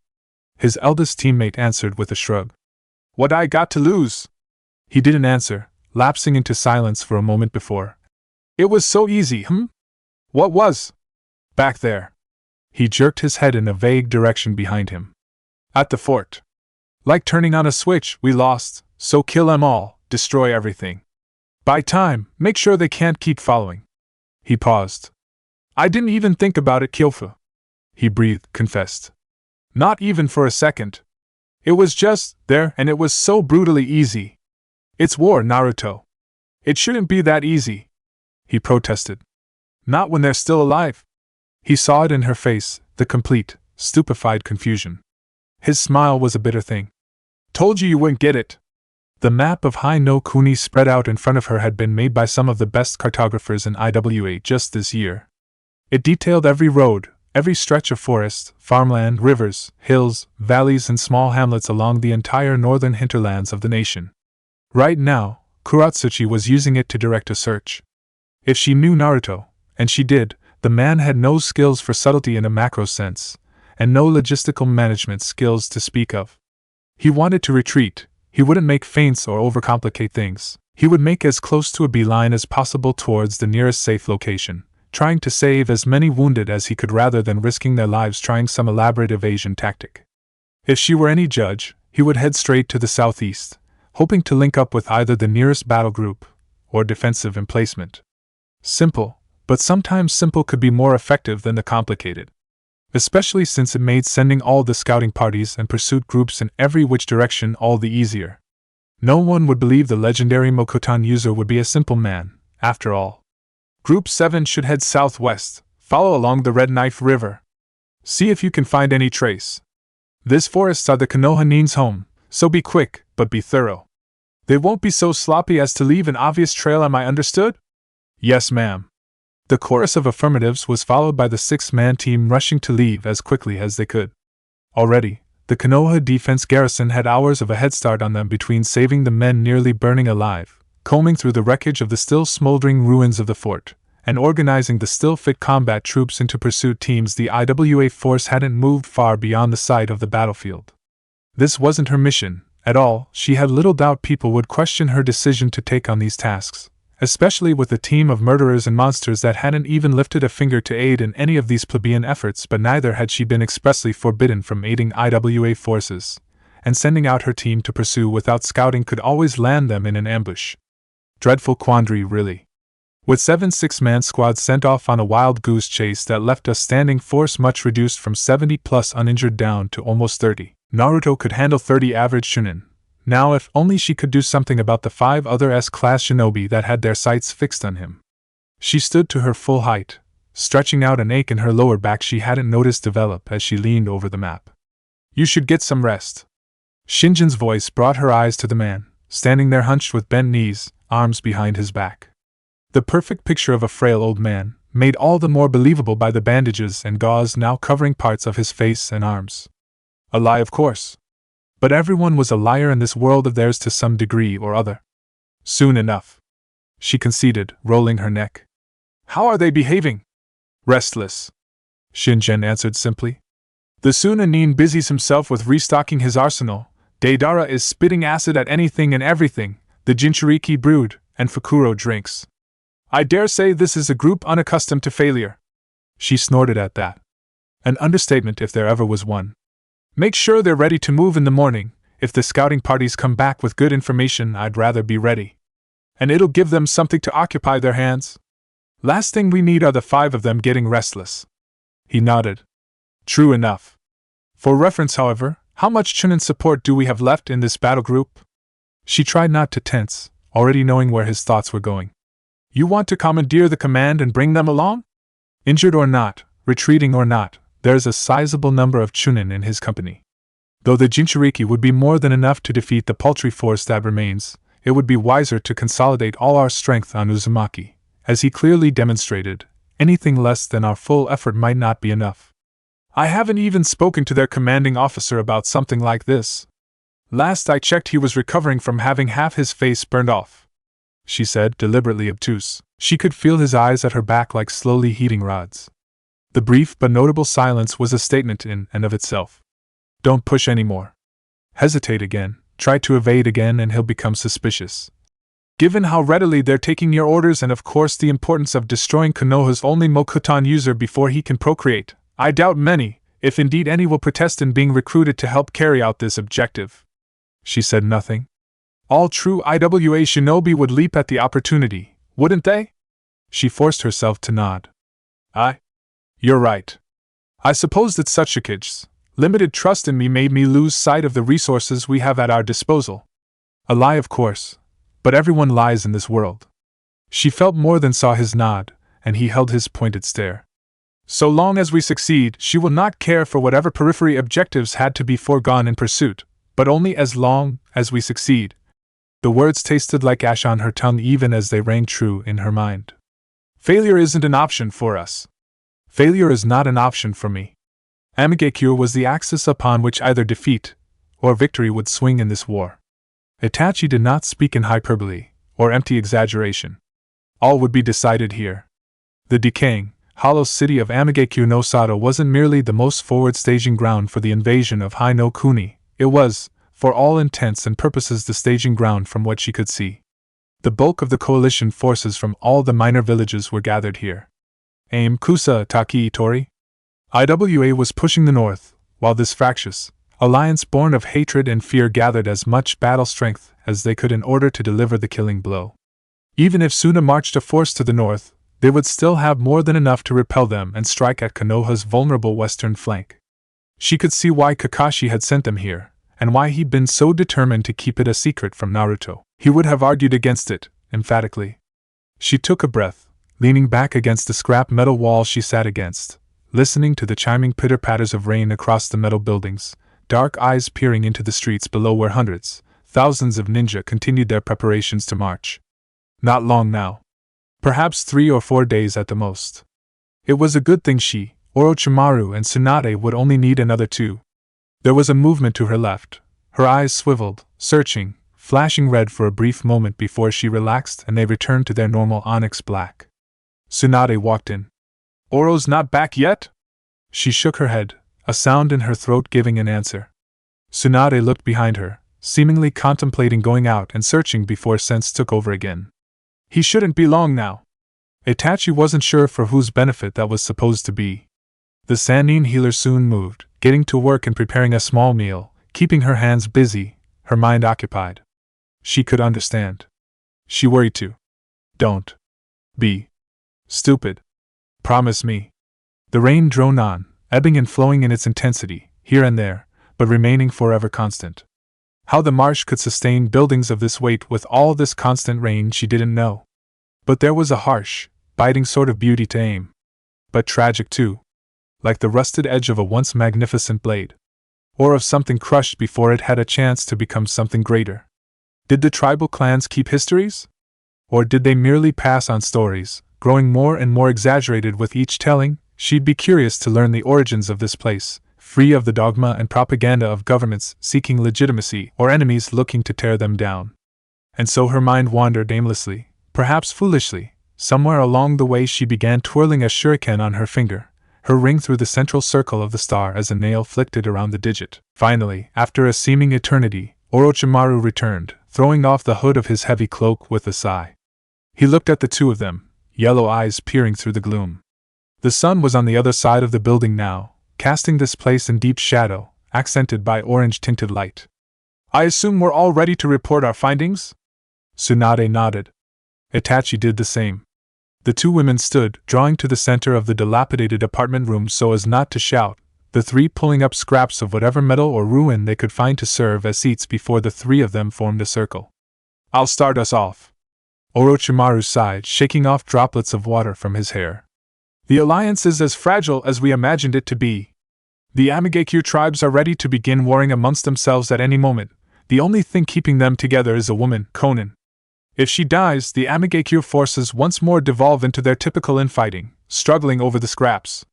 Kusa and Taki are fiercely distrusting of one another. The only thing keeping the peace between them is that Aim, for now, has a greater force, and both sides wish for trade deals with Tori. So if we eliminate Aim, things collapse. Tsunade surmised. By and large, yes, Orochimaru affirmed. But I'd rather not leave things to chance. IWA has too much invested here to just let it slip away. They would seek to turn these minor villages against us again, and it won't take much to do that. So I say we kill 3. He reached into his coat, pulling free 3 pictures of their targets. The leader of Takigakyo relies heavily on the word of his second, Hiroki Akeo. He pointed to the first, showing the image of a large, heavily scarred man. A mask covered his lower jaw, and one eye was milky white, the sclera and pupil sliced by a knife. If he dies in this camp, Taki's leader will fly into a blind rage. He will not trust any here again, and will be very reluctant to believe Iwa's promises of protection. He pointed to the next picture. Mensho Araki, a member of Tori's leadership branch and the one in charge of dangling the prospect of a trade deal before Taki and Kusa. We kill him, and suddenly the prospect of trade seems much less viable to both sides. And finally Konan. Itachi finished, eyes staring at the image of a blue-haired woman Naruto had described so often. Orochimaru nodded. By all accounts, the largest threat. The bingo book does not rank her, but the anecdotal evidence suggests she could be S-class, easily. We will have to deal with her, and ensure she's eliminated. If she lives, she could single-handedly hold this entire operation together. He looked to her. Itachi felt the question in his gaze. It can be done. She answered the unspoken question. The coalition members have settled on a commander for the first wave of the attack. Once he walks out of the village, I will hold him. How long can you maintain control of a mind? He asked. It's not just giving an order or two. This man's forces cannot reach Konoha's western front intact, if I said it can be done. She interrupted him, staring into his serpentine eyes. Only one of their members will make it to Konoha's lines, and he will arrive screaming. She answered. He nodded and finally turned towards Tsunade. The medic closed her eyes, looking down to the floor before she breathed. It's done. They both raised an eyebrow. Done? Orochimaru asked. I did it quick. The Sannin answered. So that I wouldn't double think it. It's done. All of the major points? He asked. The distribution dash. She cut him off with a nod. 4 days. That's our window. If we're still here after that, well. She shrugged. Surprising, but acceptable. They fell into silence for a moment before Orochimaru breathed slowly, leaning forward where he sat. I see, well.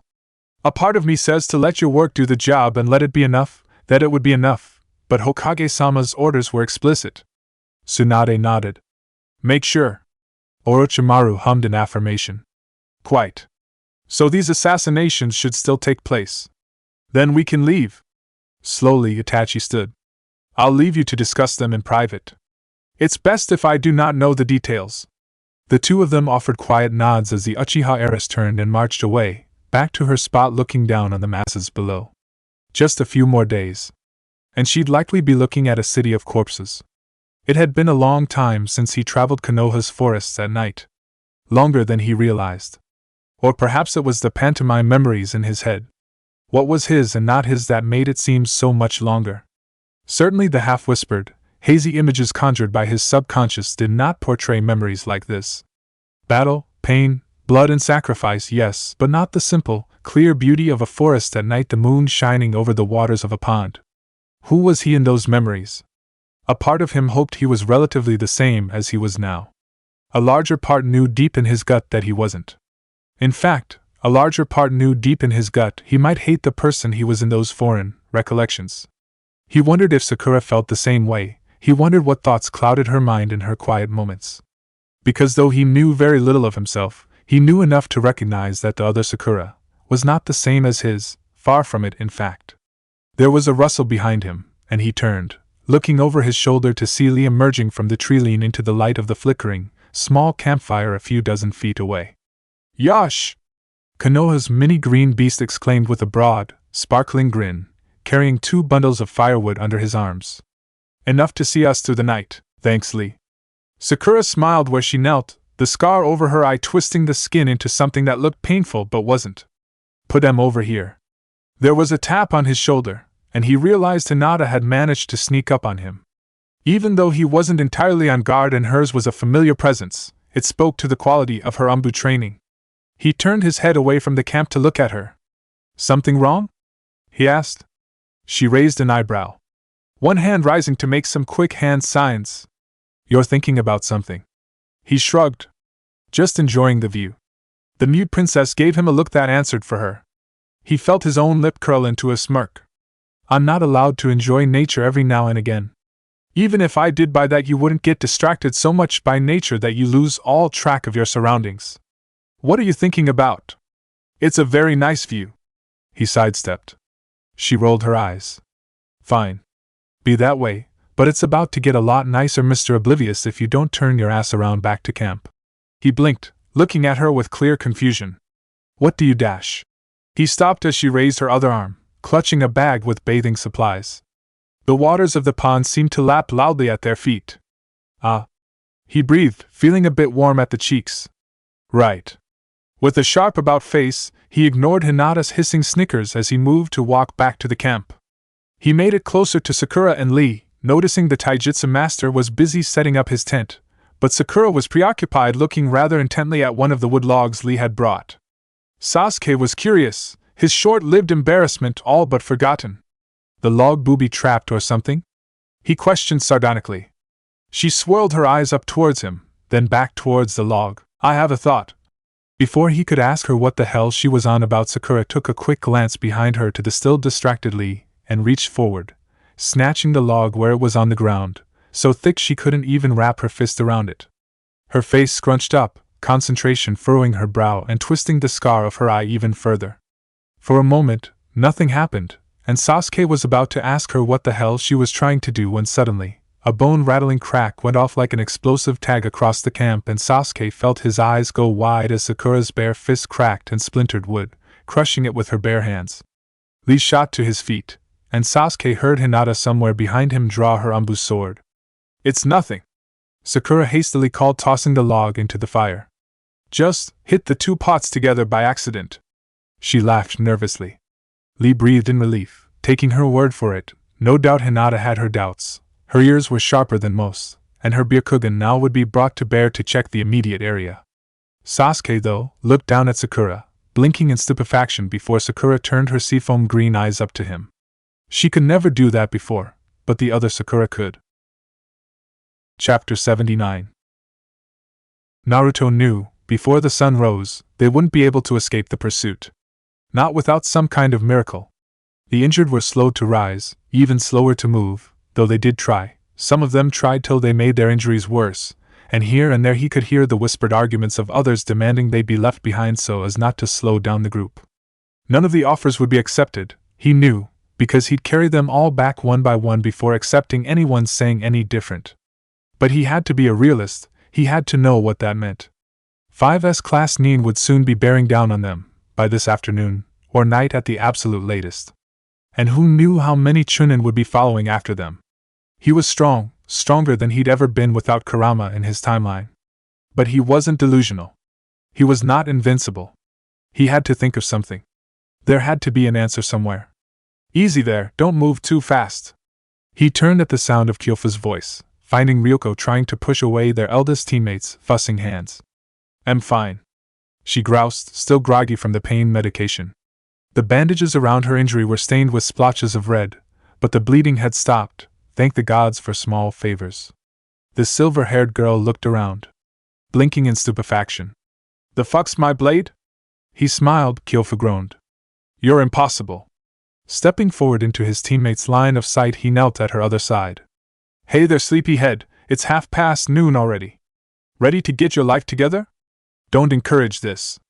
Kyofu hissed at him, looking for all the world like she was ready to smack the both of them. May as well, since either of us can stop her. He shot back. Too stubborn. Ryoko kicked him, or tried to.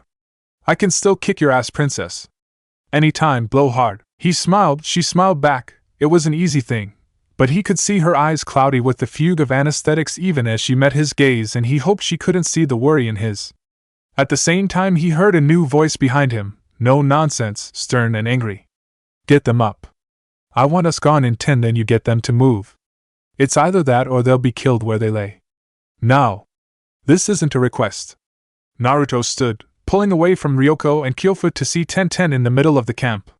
Her injuries weren't as severe as Ryoko's, but they were more numerous and visibly prominent. Guy's female student was covered in a litany of bandages, and somewhere she'd either pulled off or lost the one that covered the slice across her cheek. It was an angry red cut, as if the blood was held by the thinnest of membranes between the folds of skin. Her hair hung about her shoulders. No time or energy to put it up into her signature twin buns. It wasn't a bad look on her, but it was almost alien without her hair in its typical fixture. She caught sight of him as he approached, and her eyes flashed with an anger that caught him off guard. Was he in trouble again? Evidently he was, seeing as how she all but snarled as she stomped forward. Why dash? She bit out. Are you still here? He blinked. Helping? They're after you. You're the target. She snarled. You should be 100 miles south of us by now and booking it back home. He shook his head. Even if I leave, only the S-class ninja might follow me. The rest of the pursuing Chunin will still chase you and butcher you to a ma-dash. That doesn't matter. Guy's kunoichi student snarled back, though her voice was low so only they could hear what she said. You are invaluable. You need to start running, and you need to keep running. Now. He shook his head. You said it yourself, Kakashi was using me as bait out here, so this kinda is my mission dash, Kakashi dash. He got the distinct impression that she was very tempted to call the Hokage something other than his name at the moment. Was wrong. I'm not leaving you or anyone to die for me. We're expendable. Not to me.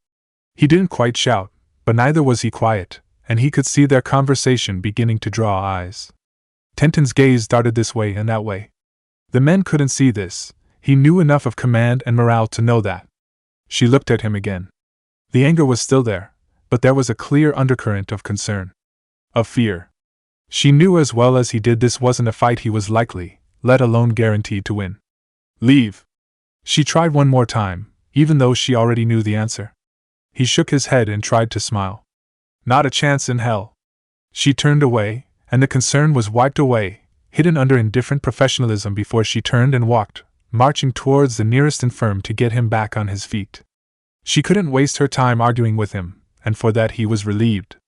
Kuratsuchi's eyes snapped open where she lay, a crackle of energy, like the heat of a burning brand, screamed across her senses. It was harsh, jarring, and entirely deliberate. A searing lash of chakra across her senses. Her mind, shocked to full wakefulness from the fugue of sleep, still took a moment to orient her as to what was happening. Another jolt, another burning, migraine-inducing pain bloomed across her temples, and she realized what this was, who this was. Her heart dropped, her stomach with it. Oh no, she stood from her cot immediately, scrambling to put on her gear and wash her mouth of the vile taste of sleep before she scrambled out of the command tent that she'd commandeered for herself. The harsh, bright light of the barely there morning sun stung at her eyes, and the blasted-out forest offered no shade and no balance to the stark landscape of scarred terrain and still-lined corpses. The Chunin hadn't stopped working all night, digging through the remains of Konoha's northernmost outpost, searching for the remains of the dead, and even now, they'd only stopped to stand at the ready given the nature of their visitor. Kuratsuchi's pink eyes trailed to the northern end of the camp. Shinjen was already there, bowing at the waist before the Tsuchikage. Chiom, flanked by a cadre of her Guard. The Godane was not dressed in her robes, but rather custom armor that hugged her thin body tightly. Two blades, their length between a dagger and a wakizashi, were crossed at the back of her waist. Pale and dark-haired as she was, the woman seemed more a ghost of the battlefield than a flesh-and-blood leader of men. Smoke and the stench of burning corpses made the scene altogether eerie in the pale gray morning light. Kuratsuchi took a breath before marching forward. Others in the camp were rousing now as well, either sensing the woman or sensing the sudden stillness of activity beyond the confines of their tents. As she approached, the Tsuchikage held up her hand, silencing Shinjen with the gesture. The old man stepped back, opening the way for her, leaving Kuratsuchi and the Tsuchikage unobstructed. I see you in command of a camp, the older woman drawled. But I do not recall giving you orders to manage logistics. We engaged Uzumaki Naruto at these grounds just yesterday, the IWA princess answered. He fled. And yet here you are. I've sent out scouts and search parties to chase. Uzumaki is a master of laying traps. She tossed a pointed look to the blasted ruin that loomed to the east like a half-destroyed monolith, hovering along the horizon. As he so clearly demonstrated. The Tsuchikage looked to the fortress outpost, and Kuratsuchi decided to press home the initiative while she still had it. You gave me orders to eliminate him. I can do that, or I can act suicidal, your choice. Kuratsuchi saw Chiome's lips twist into a cruel smile, and she could guess what her amusement was at those words. She pushed those thoughts out of her mind. The search teams I've sent out are sweeping the south, east, and west, she said, half bluffing, hoping Shinjen had not had the time to be specific in where she'd sent the patrols. There were significant gaps in her search net. If Chiome looked, she'd find them, and she wouldn't buy her reasoning as Shinjen had. This woman was her enemy, and she was just looking for an excuse. Kuratsuchi was walking the very fine edge of not providing her with one alongside her defiance. Chiome looked at her, as a scientist might observe a rather interesting dissected specimen, an animal still alive and struggling to cling to life. Counting the seconds before it died. It seemed she had a few seconds longer still. What do you think? She asked, turning her head.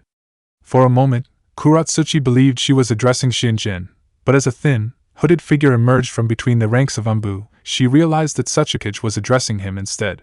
He wore a mask like other Anbu, but it was strange. Orange and in a spiral. Uzumaki-san is southeast, he answered in a jovial voice, almost sing-song. Her heart skipped a beat. Chiome turned her cold gaze onto Kuratsuchi again. Gather your team, she said, and take all the chunin you still have available to you in this camp. You don't have the luxury of failing again. The warning was clear. With all due respect, the daughter and granddaughter of the previous IWA Kage hedged. Your advisor could be talking out of his ass. How do you know he's even there? Oh. The spiral-masked man giggled. I know, His voice dropped a pitch, the last word low and reverberating through his chest, and for the briefest instant, she felt fear. Fear at whatever was hiding behind that mask, at whatever could have a voice like that.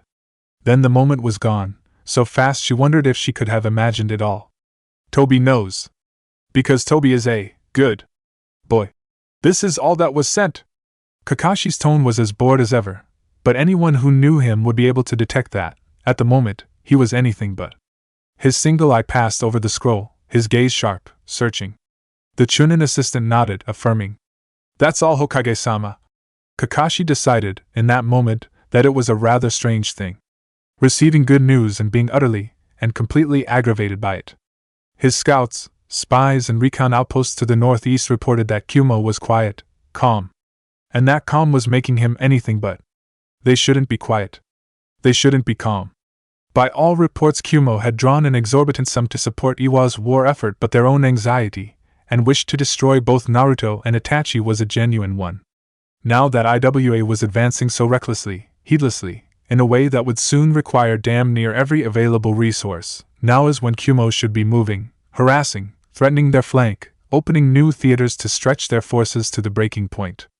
They wouldn't gamble to see which of their old enemies killed the other first to pick off the remains. That's not what they wanted. That's not what A wanted. Kumo should be moving. But they weren't. Good news. And it was driving him mad. He took a breath, slowing his mind. Forcing himself to think. After a moment, he spoke. Bring me all of the reports from the northeastern border from the last 6 months, he demanded. 6 months, Hokage-sama? The Chunin balked. I didn't stutter. He didn't have the patience for hesitation or second guessing. He might find something. Detect some pattern, some discrepancy. Month by month something can easily slip through the cracks, but when you take on the whole tapestry it might reveal a different sort of picture. There had to be something. Something he wasn't seeing. Something he hadn't caught. I wouldn't let this opportunity slip by. Because Kakashi knew if the tables were turned he would go right for the throat. Thanks again, girls. Don't do anything I wouldn't do this weekend. Yugugo shouted after Hanabi and Akane, chuckling to herself as she shut the door. The two were an odd pair of friends. But they played off of each other fairly well, all things considered. She shut the door quietly, taking a deep breath before turning and marching back to her apartment. Sasami was sitting at the living room, reading a book. Her daughter was a Jounin's dream assignment. She was quiet, respectful, obedient. She didn't act out or worse, act spoiled. But Yugugo was itching to get out of here, to be at the front where her skills could be put to use. To feel a blade in her hand again.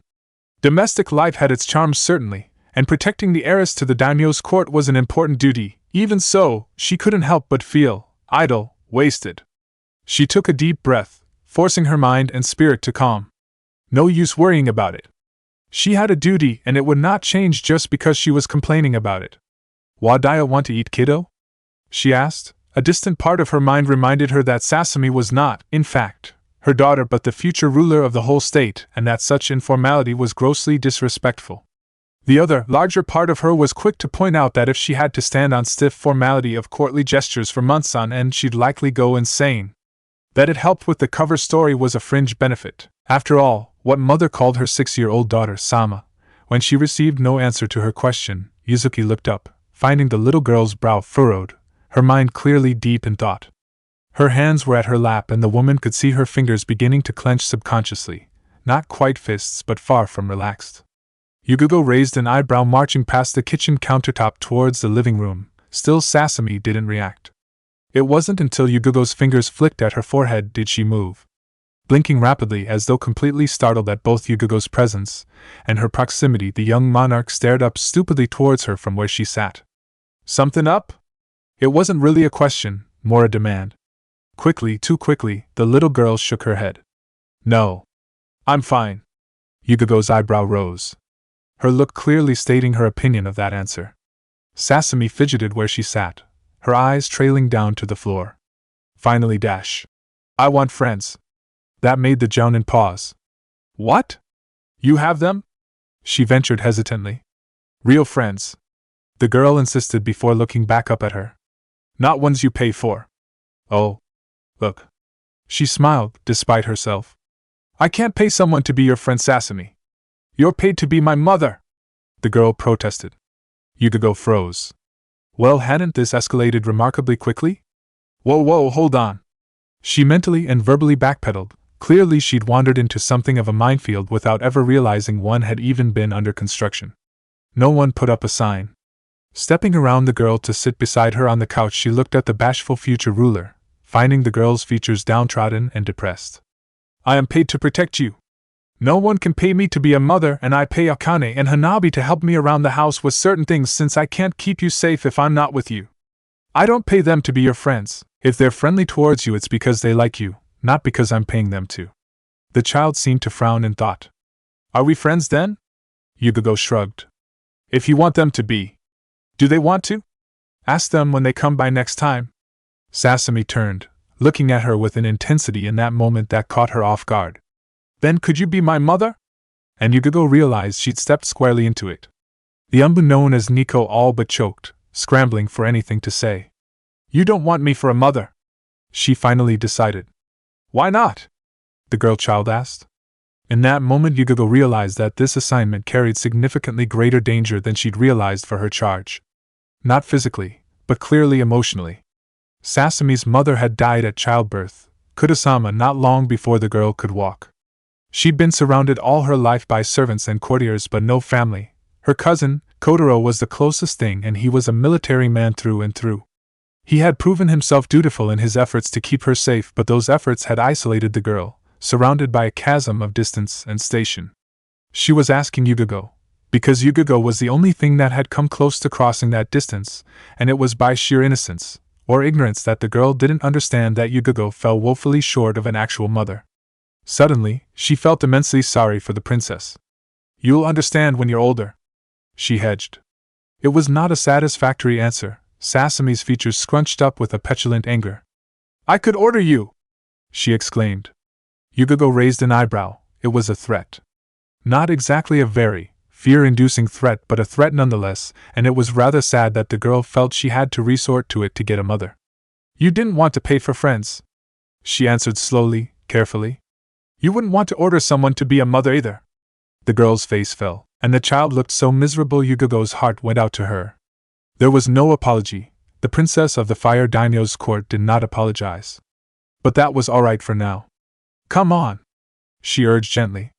"Let me make you something to eat." The rains fell heavy. They always fell, a tempest of the elements that lashed down on them like knives. Conan liked the rain, she liked the storms, the call of the wind, the cold kiss of the water on her cheek, the hissing noise that could lull her to sleep on even the most troubled of nights. But this felt different. Heavy. Oppressive. The waters had lost their near pearlescent, crystal gleam, and now looked dark and oily to her eyes. Are you trying to warn me? She wondered, looking to the skies above, even as the streets below teemed with activity and movement. It had been years, decades even since the ruined crush of metal called the city of Amagakure had seen so much activity, so much movement. The flow and press of bodies disturbing the ever-cascading waters of the rains.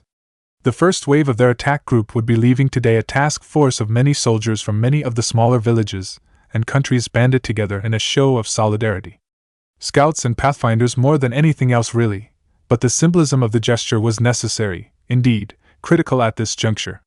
This confederacy was something she was barely holding together with bare wire, hatred and fear. Hatred of Konoha, the Mokutan, the Sharingan, fear of both them, and her. She was the angel of Amagakure, the one that could strike them down when she descended from the skies above like the heavenly wrath of the god himself. Hers were a superstitious lot. It worked in her favor. She'd learned to make it work in her favor. The other villages were not quite so naive, but they were simple. A promise here, a threat there, some blackmail elsewhere, or a leg up in some petty conflict they wished to swing in their favor. All of their squabbles were predictable, small things for small people. She could twist them, bend them, but no matter what, a unity born of hatred is a fragile alliance at best. And so this gesture, this moment, was critical. Necessary.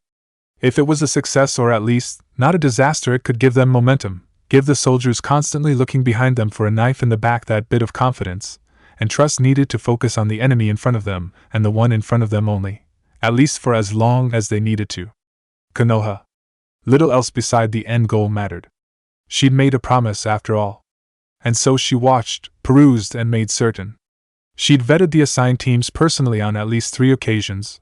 Her own right-hand man, Koba, would have overall command, many of her more experienced lieutenants, and guard with him. They knew her will and would be the steel and the discipline needed to hold this lot unified. Her own protection would be diminished with them gone, but she could manage for the time needed. She caught sight of Koba. The boy was younger than her by nearly half a decade, infatuated. Foolish boy. It worked for her, though. She'd learned to make it work for her. Still, he was competent, and above all trustworthy. He threw a nod in her direction. She responded in kind. She watched. She observed and oversaw. As the battle group assembled to leave at long last, someone approached at her back. Konan-sama. We need you. What's wrong? Taki. The man said, one of AIM's few jounin who deserved the rank. We cannot find Hiroki-san. Conan's eyes narrowed. Hiroki was one of the linchpins holding Takigakure to this coalition, and many knew it. Not good. She needed him alive. She turned and left. Perhaps, if she would have stayed, she would have caught sight of the beggar at the gates, garbed in rags, hunched and kneeling on useless legs, a beggar who watched each of the men as they left, pleading for scraps of food or bits of coin, looking at the passers-by with blind, milky eyes. Perhaps she would have noted the first signs, the first glimmers of what was to come. As it stood, she did not. What she would discover just in 3 hours later, however, was Hiroki's body, cold and lifeless, his throat slit from ear to ear and stuffed in a closet of a Kusa jounin whom had just left with the first battle group long after the victim's death. And suddenly, as the rains fell harder, Conan realized with clarity that she had been right. This moment was critical. She'd just been wrong on how true that statement was. Far to the north of Amagakure, in the woods of Konoha now, Naruto and the remains of the outpost moved as quickly as they could manage. Before the scouts returned, before a single jutsu or kunai rent the air and found a victim, the Uzumaki felt himself stop mid-step, hesitating for a moment in his movement. Kyofu noticed instantly. What's wrong? His blue eyes panned towards the canopy of leaves above. They've caught up. Chapter 80. There's no time. There are too many. He won't be able to hold them all back. Naruto doesn't wait. Doesn't hesitate. But he can take the worst of it. He turns his eyes, looking to Tenten, and she sees his intent. Her surprise is clear. Her fury spikes, but before she can give it voice, he's gone. The world blurs around him, speed and the shunshin, carrying him far enough away. Chakra pulses through him, coursing through his body, stretching out his tenketsu so much it hurts. The message is clear. I'm here. Come get me. He feels them, little pinpricks of light, flickering flames across his senses. 6. 6 of them burn like bonfires. Those 6 come to him, along with a dozen more. They can spare them. The others turn to the tattered remains of Tenten's battle group, and he can only hope he's pulled enough away to let them run, let them get away. His chakra thrums through him, pulsing in time with his heartbeat, growing in pitch, building in intensity. Don't be stupid. Itachi's voice drifts through his mind, Onyx eyes looking at him, imploring him to make her that promise. He did. And he has no intention of breaking it.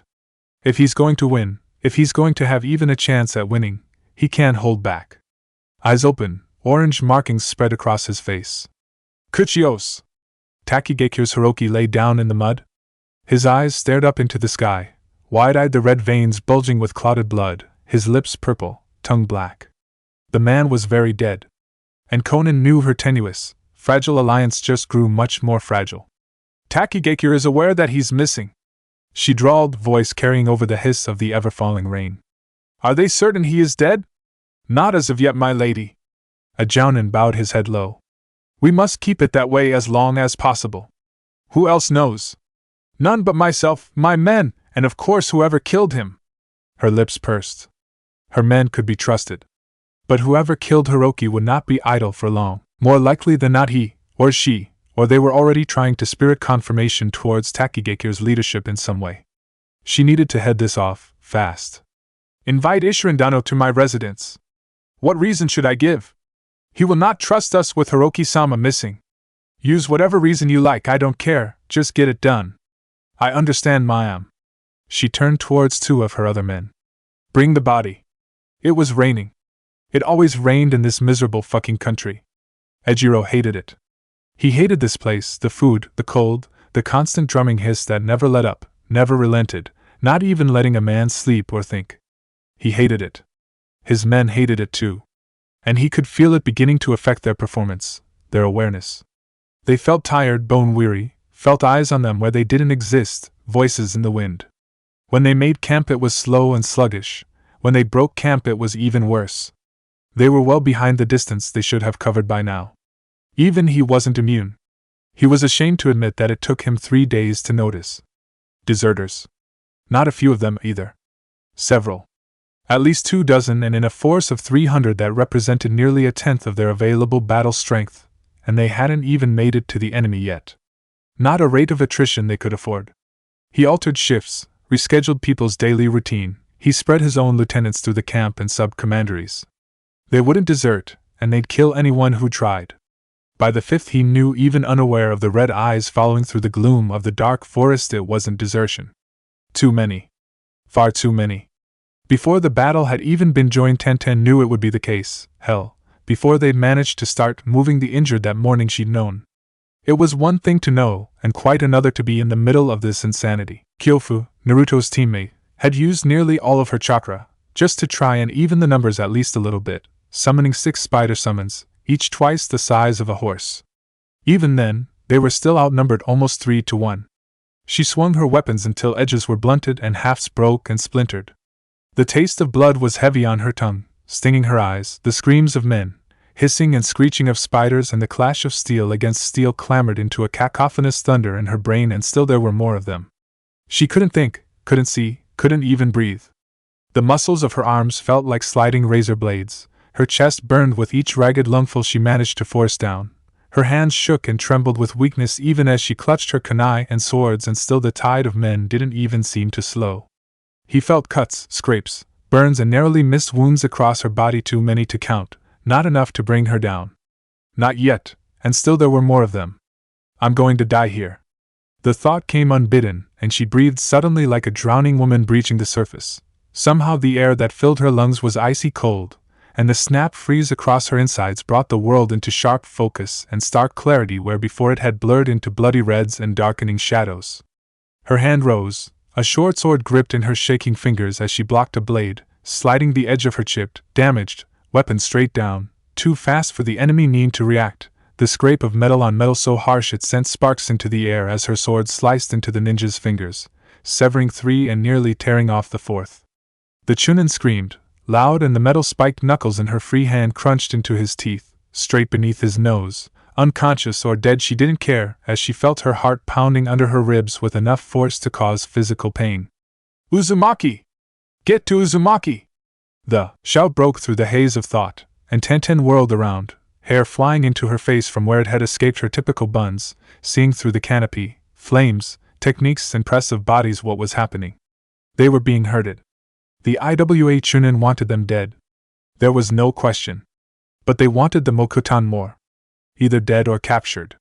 The formation was splitting, pushing them away from each other. The 5S-class Nin had managed to isolate Naruto, and were now pushing him further away, keeping him from any that could help him. No! She didn't recognize her scream.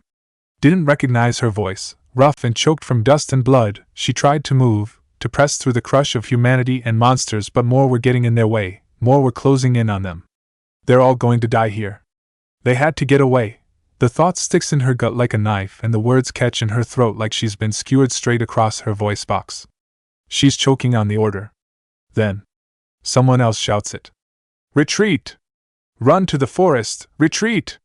And it's all that was needed. The crack spreads, and the line shatters. Her battle group is cut down as they flee, the injured butchered where they lay. And the battle is turning to a rout directly in front of her.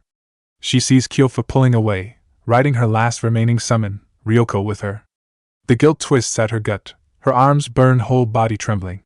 But, in the end, she turns and flees, knowing she just signed his death warrant. He couldn't win. Not against this. Too many, even for him. This was too many. Kuratsuchi knew even as she tried to find a way to help the situation that it was almost completely out of her hands. The wolves that were nominally under her command could smell blood in the water, and they moved like men possessed. They wanted to be the ones to kill him. Just ahead! Shinjin's voice sent a sharp spike of anger through her chest. She never felt a greater sense of hatred for her handler, as she did right this moment where she desperately needed the eyes of the Tsuchikage as absent as possible. His presence alone paralyzed her with indecision. She sped up her run, not sure if she was trying to reach Naruto or run away from Shinjin and Iwadakure behind her. She broke through the overhead canopy of leaves to find a scene of pure carnage. She knew, she'd always known, Naruto was strong, one of, if not the strongest ninja of their generation. But this, Naruto moved with speed she could barely keep up with, his whole body blurring across the range of her eyes, sheer speed, no jutsu whatsoever involved. The Chunin looked like they were standing still. His kunai plunged into one man's neck, and by the time his friends turned to look where Naruto should be, he wasn't there anymore. Body swallowed by a forest tree, he appeared at another tree, above and behind one of her men. She shouted a warning, too slow. His neck was snapped. He was dead before Naruto grabbed his comrade by the throat, choke slamming him into the ground, cracking his skull against the rock. The last few of them turn, and their rewards are shurikens severing tendons, slicing across gaps in the armor. Then Han is there. The monstrous Jinchuriki drops from the sky above. The kick he delivers would be enough to shatter a building. Naruto's arms cross, taking the full brunt of the blow. He falls onto one knee, and from that knee striking the ground, two lances of wood burst out, twisting and coiling and then goring the surprised Han through the thigh and stomach, shoving him off and spearing him to the ground. The Gobi's chakra shroud bursts around him, and suddenly, the world shifts ever so subtly, and Naruto is there, but different, shrouded in chakra, familiar markings on his face, two small toad summons on his shoulder. Sasori, Deidara, Fukuro, Shinjin and Han surround him, the last of the Chunin that had come with them backing away, realizing they'd stepped into a fight much too high on the food chain for them. Naruto's strange eyes shift between them, stance low and guarded. She doesn't think he'll win. She doesn't think he can, but she can admit she's never seen him like this either. She hears him long before she sees him. Takigakure's leader, Ishunin, is a fool. Loud and brash, arrogant and too prideful by half. I've had quite enough of my time wasted here, aim. Now either produce your commander or I will simply leave, and I'll take my men with me. Konan took a breath, reminding herself the man was necessary, for now anyway. The sliding door opened, and allowing her to find the man standing before one of the servants. The servant is bowing on hands and knees, forehead to the floor. A young woman, she'd likely been the one to deliver the still steaming tray of tea in the center of the room. Do not be a childish Shunin, I'm here, she drawled. It's about time. The man snarled. He had a flair for the flamboyant, dressed in bright silks, a golden mask over his face. Two of his umbu guards stood at the back of the room, ready to defend him, the half-drawn windows sliding rain water off their edges. "What have you called me here for? I'm a busy man." Best not draw this out, her patience was wearing thin. She reached into the folds of her cloak, paying no mind to the two men who tensed in sudden preparation for a weapon. She pulled a file. Tossing it, the picture scattered across the floor at the man's feet. He looked down, and she saw him stiffen in surprise. "Your man's dead," she said, voice flat and uncaring. "Strangled." "You whore!" Ishunin snarled, fists clenched, his body trembling with rage. "I'll have your head for this. Not my work. If it was, believe me, you would never have discovered it." That much was true. For his sake, he'd best believe her. He didn't. Ishunin turned to his men, pointed in her direction. "Kill her!" His guards moved to draw their weapons. They were dead before their hands even brushed the hilts. Two of her own men threw themselves through the open windows, kunai blades at the ready, one going through the back into the kidneys, the other drawing across their throats before they could scream. Ishunin was suddenly, very, very alone. She would give him credit. A brash fool he may have been, but he didn't cower. "Takigakure will attack you in full force once they hear of this, Kanahagakure's threat be damned. Then I'd best be sure they never hear it," she answered blithely. She looked to the men in the back. "Kill him if you would." Ishunin's hands flew into a rapid series of seals, something loud no doubt, loud and large, certain to cause a scene and get men to search. Nothing happened. What? Now she heard the fear in his voice. "I didn't delay this confrontation for nothing," she opted to explain. "That steaming tea you've been breathing in. A neurotoxin. I'd be surprised if you can even feel the chakra in your body, let alone mold it. It takes a bit to kick in." The man moved to draw his kunai blades too late. The two Ambu rushed forward, and the gold-masked leader of Takigakure found himself with a sword through his throat. His body hit the floor hard, gurgling as he drowned in his own blood. Conan nodded. "Clean up this mess. Winter contingency is in effect as of now." Her men nodded, bowing once where they knelt as she turned and marched out of the room. There was much to do and, now, because of this, a lot less time to do it in. Fukuro knows battle. He knows the taste of it, the feel of it. Right down to his bones. He learned long ago when to feel his being in danger. It had served him well, kept him alive, let him win fights he shouldn't have. That's what he felt now, ever since he stepped into this battle. The Uzumaki knew he wouldn't be able to escape, not this time. Knew there was no negotiation, no running. He would fight here, and he would die here. And there's nothing quite like a beast you've given no other option than to kill you. He was no coward. But he knew, the first to make a single mistake even at their respective skills, would be dead before he knew what hit him. The Jinchuriki had already been scored with 2 wounds that would have killed anyone else. And it was only his Biju's chakra that was disrupting the genjutsu they'd all fallen in without even realizing. And that had just been a warm-up act. Fukuro felt his stance tighten, sword at the ready. The Uzumaki made the first move.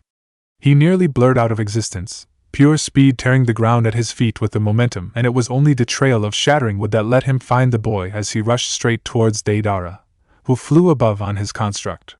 Han rushed behind him, blood and still healing wounds slowing him. Sasori's plethora of projectiles fired, seeking out the Uzumaki as they bent and twisted under the guidance of chakra strings. Fukuro drew his own poison blades, throwing them with all the precision he could muster, aiming for the split second the blonde would be in midair, at the apex of his jump before he reached Deidara it should hit, or at least force him to twist and avoid the blades. He doesn't. Because he never makes it there. A tree limb sprouts from the forest canopy, and before any of them can react, the Uzumaki is on its underside, and quite literally lunges straight down, the rapidly grown limb shattering under the force of his feet. He shoots past Han, Deidara's short-range explosives going off harmlessly above him, Sasori's chakra string projectiles overshooting their target. Uzumaki is moving straight down like a guided missile, and Fukuro barely has time to see Sasori hastily raise a single clawed arm to try and catch the fist careening straight towards him. Wood shatters, steel bends and snaps, nails and gears grind and tear off. The whole limb explodes into little more than shrapnel, the Uzumaki's whole body powering straight through the puppeteer's armor and body. The head of the puppet bursts like an overripe melon. The paltry defense literally shattering under the power of the strike. Sasori's body falls limp into a crumpled, smoking heap. They have no time to even gather themselves, the forest comes alive, trees move and leaves swirl around them, and Uzumaki is gone, in the next second reappearing somewhere else, vanishing and reappearing again. The leaves swirl and Fukuro realizes the noise is disguising the toads on his shoulders. They're singing, trapping them in yet another genjutsu. His body reacts, the old training, foolproof against this sort of invasion, kicks in, but even it isn't perfect. His perceptions warp, reality and unreality flickering in and out of his senses. He turns, swinging his blade, in time to meet a clang of steel striking steel as Kunai slides across the edge and the Uzumaki is nearly on top of him. He blinks and he's gone, swirling leaves in his wake as the genjutsu takes hold again. He knows battle. He knows its taste. Its feel. And right now, he knows danger. Not dead yet. Didn't think it'd be that easy. Not with you. The voice comes all around him and Sasori, wrapped in his true body, pulls himself free of the outer, armored shell in a cascade of twisted steel and collapsing wood. He unfurls his scrolls, 10 of his 100 puppets emerging to form a barricade around him. Anything more would just end up getting in each other's way against a single opponent. He says nothing. But he is shaken. He'd been so fast, tore through his armor so easily, it had been a long time since he felt vulnerable, weak. The genjutsu from the toads doesn't affect him. He has no ears. No nervous system as they know it. He can see, hear in his verisimilitude of the sense, feel, smell. There's a sound, movement to his right. Sasori turns, all of his puppets moving in instant synchronicity as he focuses with their eyes and their senses. The blur of movement startles him, but still he reacts, blades and shields at the ready, attacking with poison blade and folds of steel plating. The glowing sphere smashes into the first of his puppets, straight into the chest, drilling through, and the first of his 100 puppets that had slaughtered whole armies and shrugged off the most destructive of techniques shatters into a million pieces before the Uzumaki is leaping onto another, a third entangled in creeping twisting wood, a fourth torn apart by wind blades as water surges from the ground to slam into his physical body. He pulls away, retreating, unfurling another scroll. More puppets come into play, but he rips and tears and crushes and smashes and breaks through them like they're constructs from his genin days. Raw strength, pure technique, incalculable speed. Sasori feels his heart beat, faster in its construct. The fraying edges of panic beginning to bleed into the edges of his mind as he faces down this thing and understands with perfect clarity and dread why they call him the Storm King. Shinjin knows he is outmatched, outclassed. He is a taijutsu master of Iwagakure. Even at his prime he would be hard-pressed to take on so varied and esoteric a roster of skills and abilities as what's been gathered here and what Konoha's Storm King represents. And he is long past his prime. He knows this. But even so, the sheer difference between them, the gap in their respective strength, is terrifying.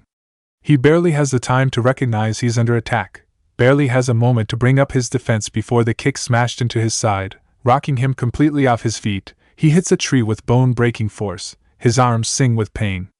Uzumaki does not relent. The force of his body whirls and warps the trees around him, and Shinjin forces chakra through his limbs, reinforces his muscles and bones, tries to close the gap. Worthless.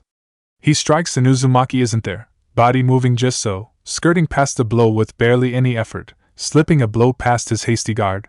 The fist that cracks into Shinjin's face is enough to leave him reeling. His nose is broken. He hits the tree behind him. There's a kick coming. He has the mind to recognize it. He also sees the boy's foot is too far extended. He skirts to the side, knowing the strike will hit the tree, blunt the force. Then the tree lets his foot pass.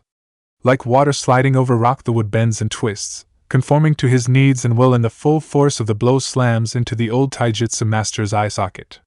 Something cracks. His eye doesn't function. When he hits the ground, he's sure his other eye will follow suit. His arm certainly isn't working anymore either. He tries to reach his feet, more instinct than strength. More drive than sense. He stumbles, another blow is coming, he raises his arms. But the limb isn't there anymore. He recognizes faintly a genjutsu, something small, just enough to twist the depth perception. Then the kick smashes into the crown of his head. His brain rattles in his skull. He falls back, and the lances from the earth pierce his body across a half dozen of his vital organs. He's dead before he registers the pain. Kuratsuchi has seen Naruto fight. She's fought him before. But this is different. It takes her longer than she'd like to realize why.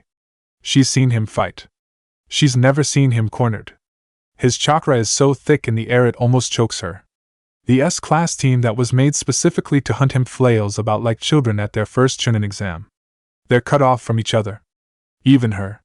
The Genjutsu is strong, she breaks out in intermittent intervals, but the insidious thing catches her again and again. How much chakra is he burning through to pull this off? How much more does he have to spare? He can't keep this up. Even he has limits. When she breaks free, she can see S left of them. Han is being beaten like a rug, the sheer force of the blows rattling her bones all the way up in the tree canopy. Sasori's puppets are under assault by a dozen clones she's not even sure the puppeteer can see. Fukuro's bleeding from a half-dozen wounds. And Shinjin. Shinjin's dead. The sight of the old man startles her.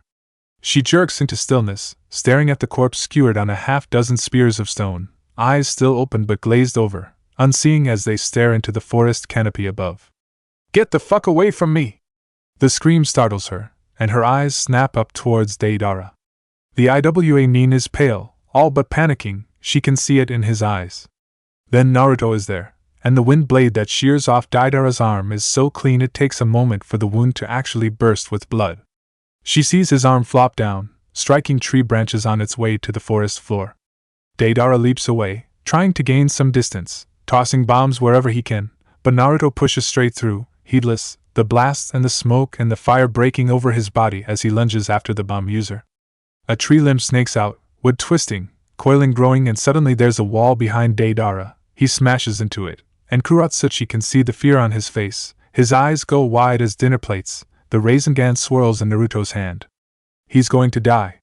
She pulls a scroll, and the hand seals are instant, reflexive, and suddenly, Deidara is here, the scroll taking his place as the swirling sphere destroys the scroll, the tree behind it, and everything behind that.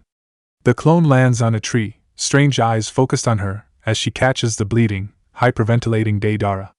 She shoves him off of her, pressing him to the trunk of the tree she's on. His breathing is rapid, hyperventilating, he's muttering under his breath, "Shellshock. He won't be useful anymore, it's easy, really." Disgustingly so. Itachi is no stranger to killings, no stranger to murder. Most of the time, she prefers for her enemies to at least know.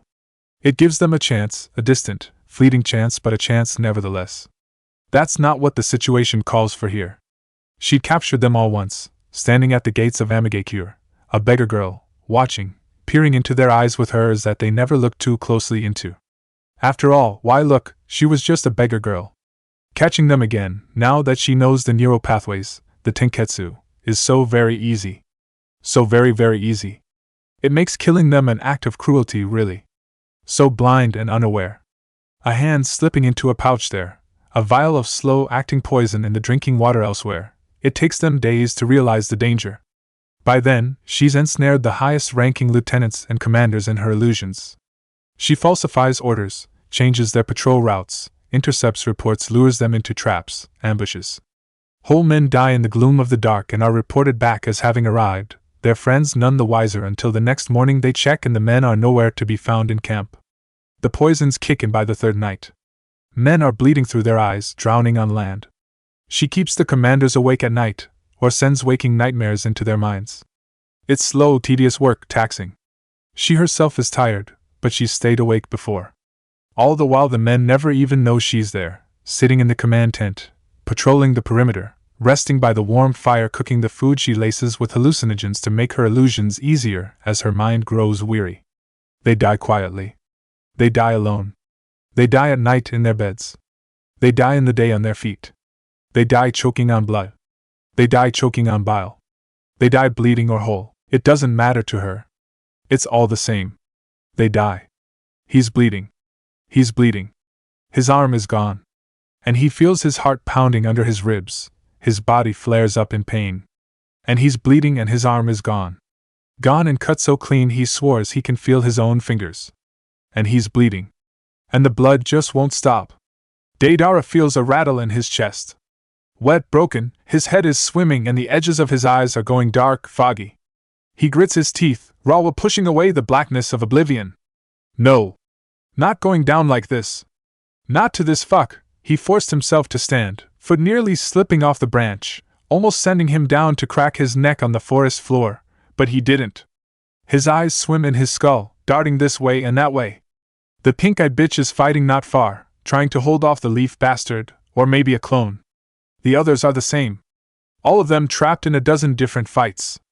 Deidara licks his lips, he tastes iron. His eyes find the animal. Han's down there, on his knees, bleeding, breaking.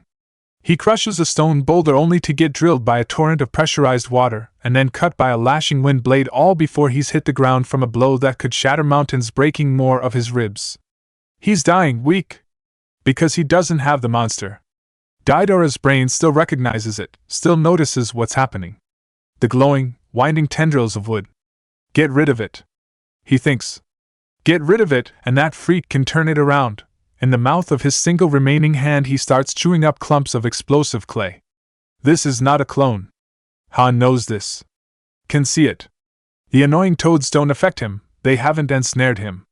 He has clones, genjutsu, tricks fighting the others, holding them down.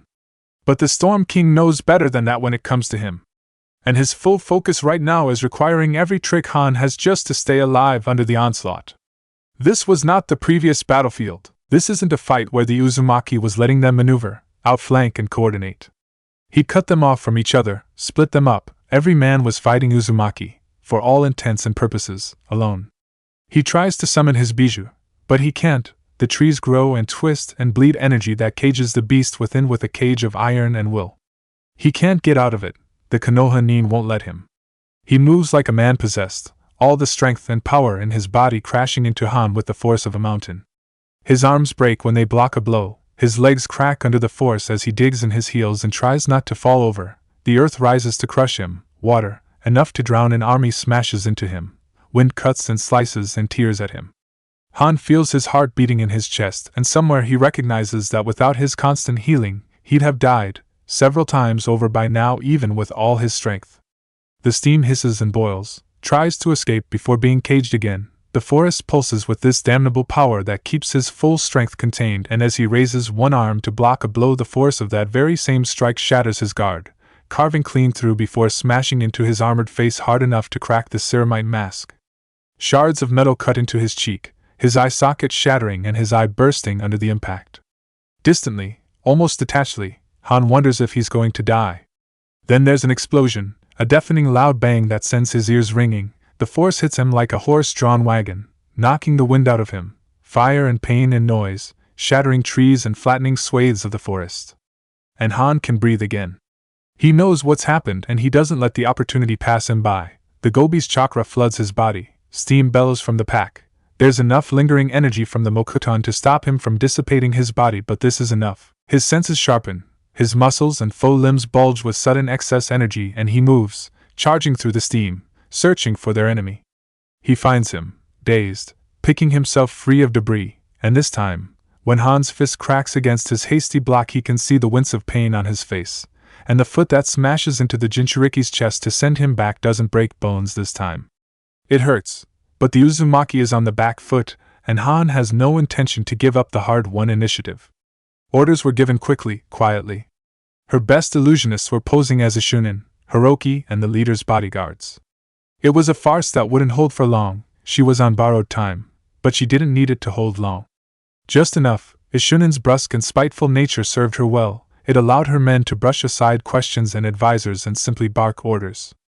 Hiroki was more difficult, calmer, more nuanced, so he was kept suitably busy. By tomorrow another division of Takigakir's forces would be moved out to attack the southernmost quadrant of the planned battle line. Far enough away to keep them from receiving information quickly. They would fight. Even if the deception was made public, they wouldn't find out for days, weeks even. That would be enough. In 2 more days another division would push behind Kusagakir's forward lines, taking up the front line duties. Then her men would move behind them. Force them to remain. By then, it would be too late. 3 days. All she needed was 3 days. Her eyes trailed up to the sky, still rumbling with the ever-present rain. She racked her brain, thinking. Had she really almost forgotten? She shook her head, then turned sharply on her heel. "Ma'am?" one of her subordinates called. "Manage affairs for an hour. I will return shortly." "Yes, ma'am," her man answered with a bow. No hesitation, only obedience. Her footsteps carried her into the city, turning into quiet alleys and desiccated streets, deeper where no more dared to reside. where ghosts and memories hung thickly in the air. Deep down, deeper into the dark of Amigakure. Her city was metal and iron, water and rust. Built again and again over the corpses left in the wake of its own ruination. Places where people chose to forget, to bury. She chose not to. She kept the memory alive. She had to, no one else would. The sky rumbled above her, through rock and steel, rust and water. The sun fled, even as the waters chased her down, sluicing through the canals and channels, tiny rivers chasing her footsteps. She stepped into a basin. It was not a sewer, but perhaps it would be one day, a place where the water pooled and fell, a chasm that led to the river beyond the city, where all the waters of the city drained. Its size was massive, but more impressive was how deeply the people of Amigakure had buried the memory of this place. She stepped closer to the center. Her footsteps rippled across the water. She stopped. Conan knew this place. Knew its every contour and edge, every way the waters twisted and turned, how the bedrock foundation had been worn smooth over the years. She knew. And she could tell this was not right. Her senses spread, fanning out. Searching. She found them. It would be you. The irony was not lost on her. Emerging from the shadows, the figures of Konohagakure's two Sannin bled out of the obscurity of Amigakure's depths, facing her down. She looked around at this place. Do you recognize this place? She asked. Their features tightened. They did. Good. The rain poured down ever harder, hissing its song through their ears as Conan drew the short sword from her back. I suppose it's only fitting then. He's hiding in the shadow of an oak tree. It won't last for long. He pushed them hard. All of them are wary, afraid even. By his count he'd destroyed more than half of Sasori's little puppet army. Deidara is slipping in and out of consciousness with blood loss, and the first old man, Shinjin, is dead as a damned doornail. The old man Fukuro is barely able to stand from wounds and chakra exhaustion. Han, though, the others know they can't beat him, so once Han was free, catching him again had been nearly impossible with Deidara and the others pulling so many resources, so much of his attention and chakra. They knew their win condition. Don't worry, Sonny. Ma tries to console, standing on his lap. If those mean boys come here, we'll stop them. He smiles, then grimaces. He can taste liquid copper at the back of his throat. He's racking his brain, trying to think of a way out of this. He hears the hiss of steam, the heat creeps its way closer, and he finds himself wincing. Not letting up, huh? He feels others now, closer. The rest of the Chunin battle group had doubled back now to help. Too many. He's tired, his bones ache. If it wasn't for his backup, he could take Han, easily. And if it wasn't for Han, he could take on the rest of them, also easily. Together, though, they tipped the scales just enough. Even Sage Mode has its limits, and he's rapidly approaching his. Ma, Pa, can you guys do me a favor? What, my boy? Pa asks. Can you take Kanchan a message? The toad's features darken. You're not done yet, boy. Naruto shook his head. I'm not, but... Just in case, yeah? He smiled grimly with blood-stained teeth.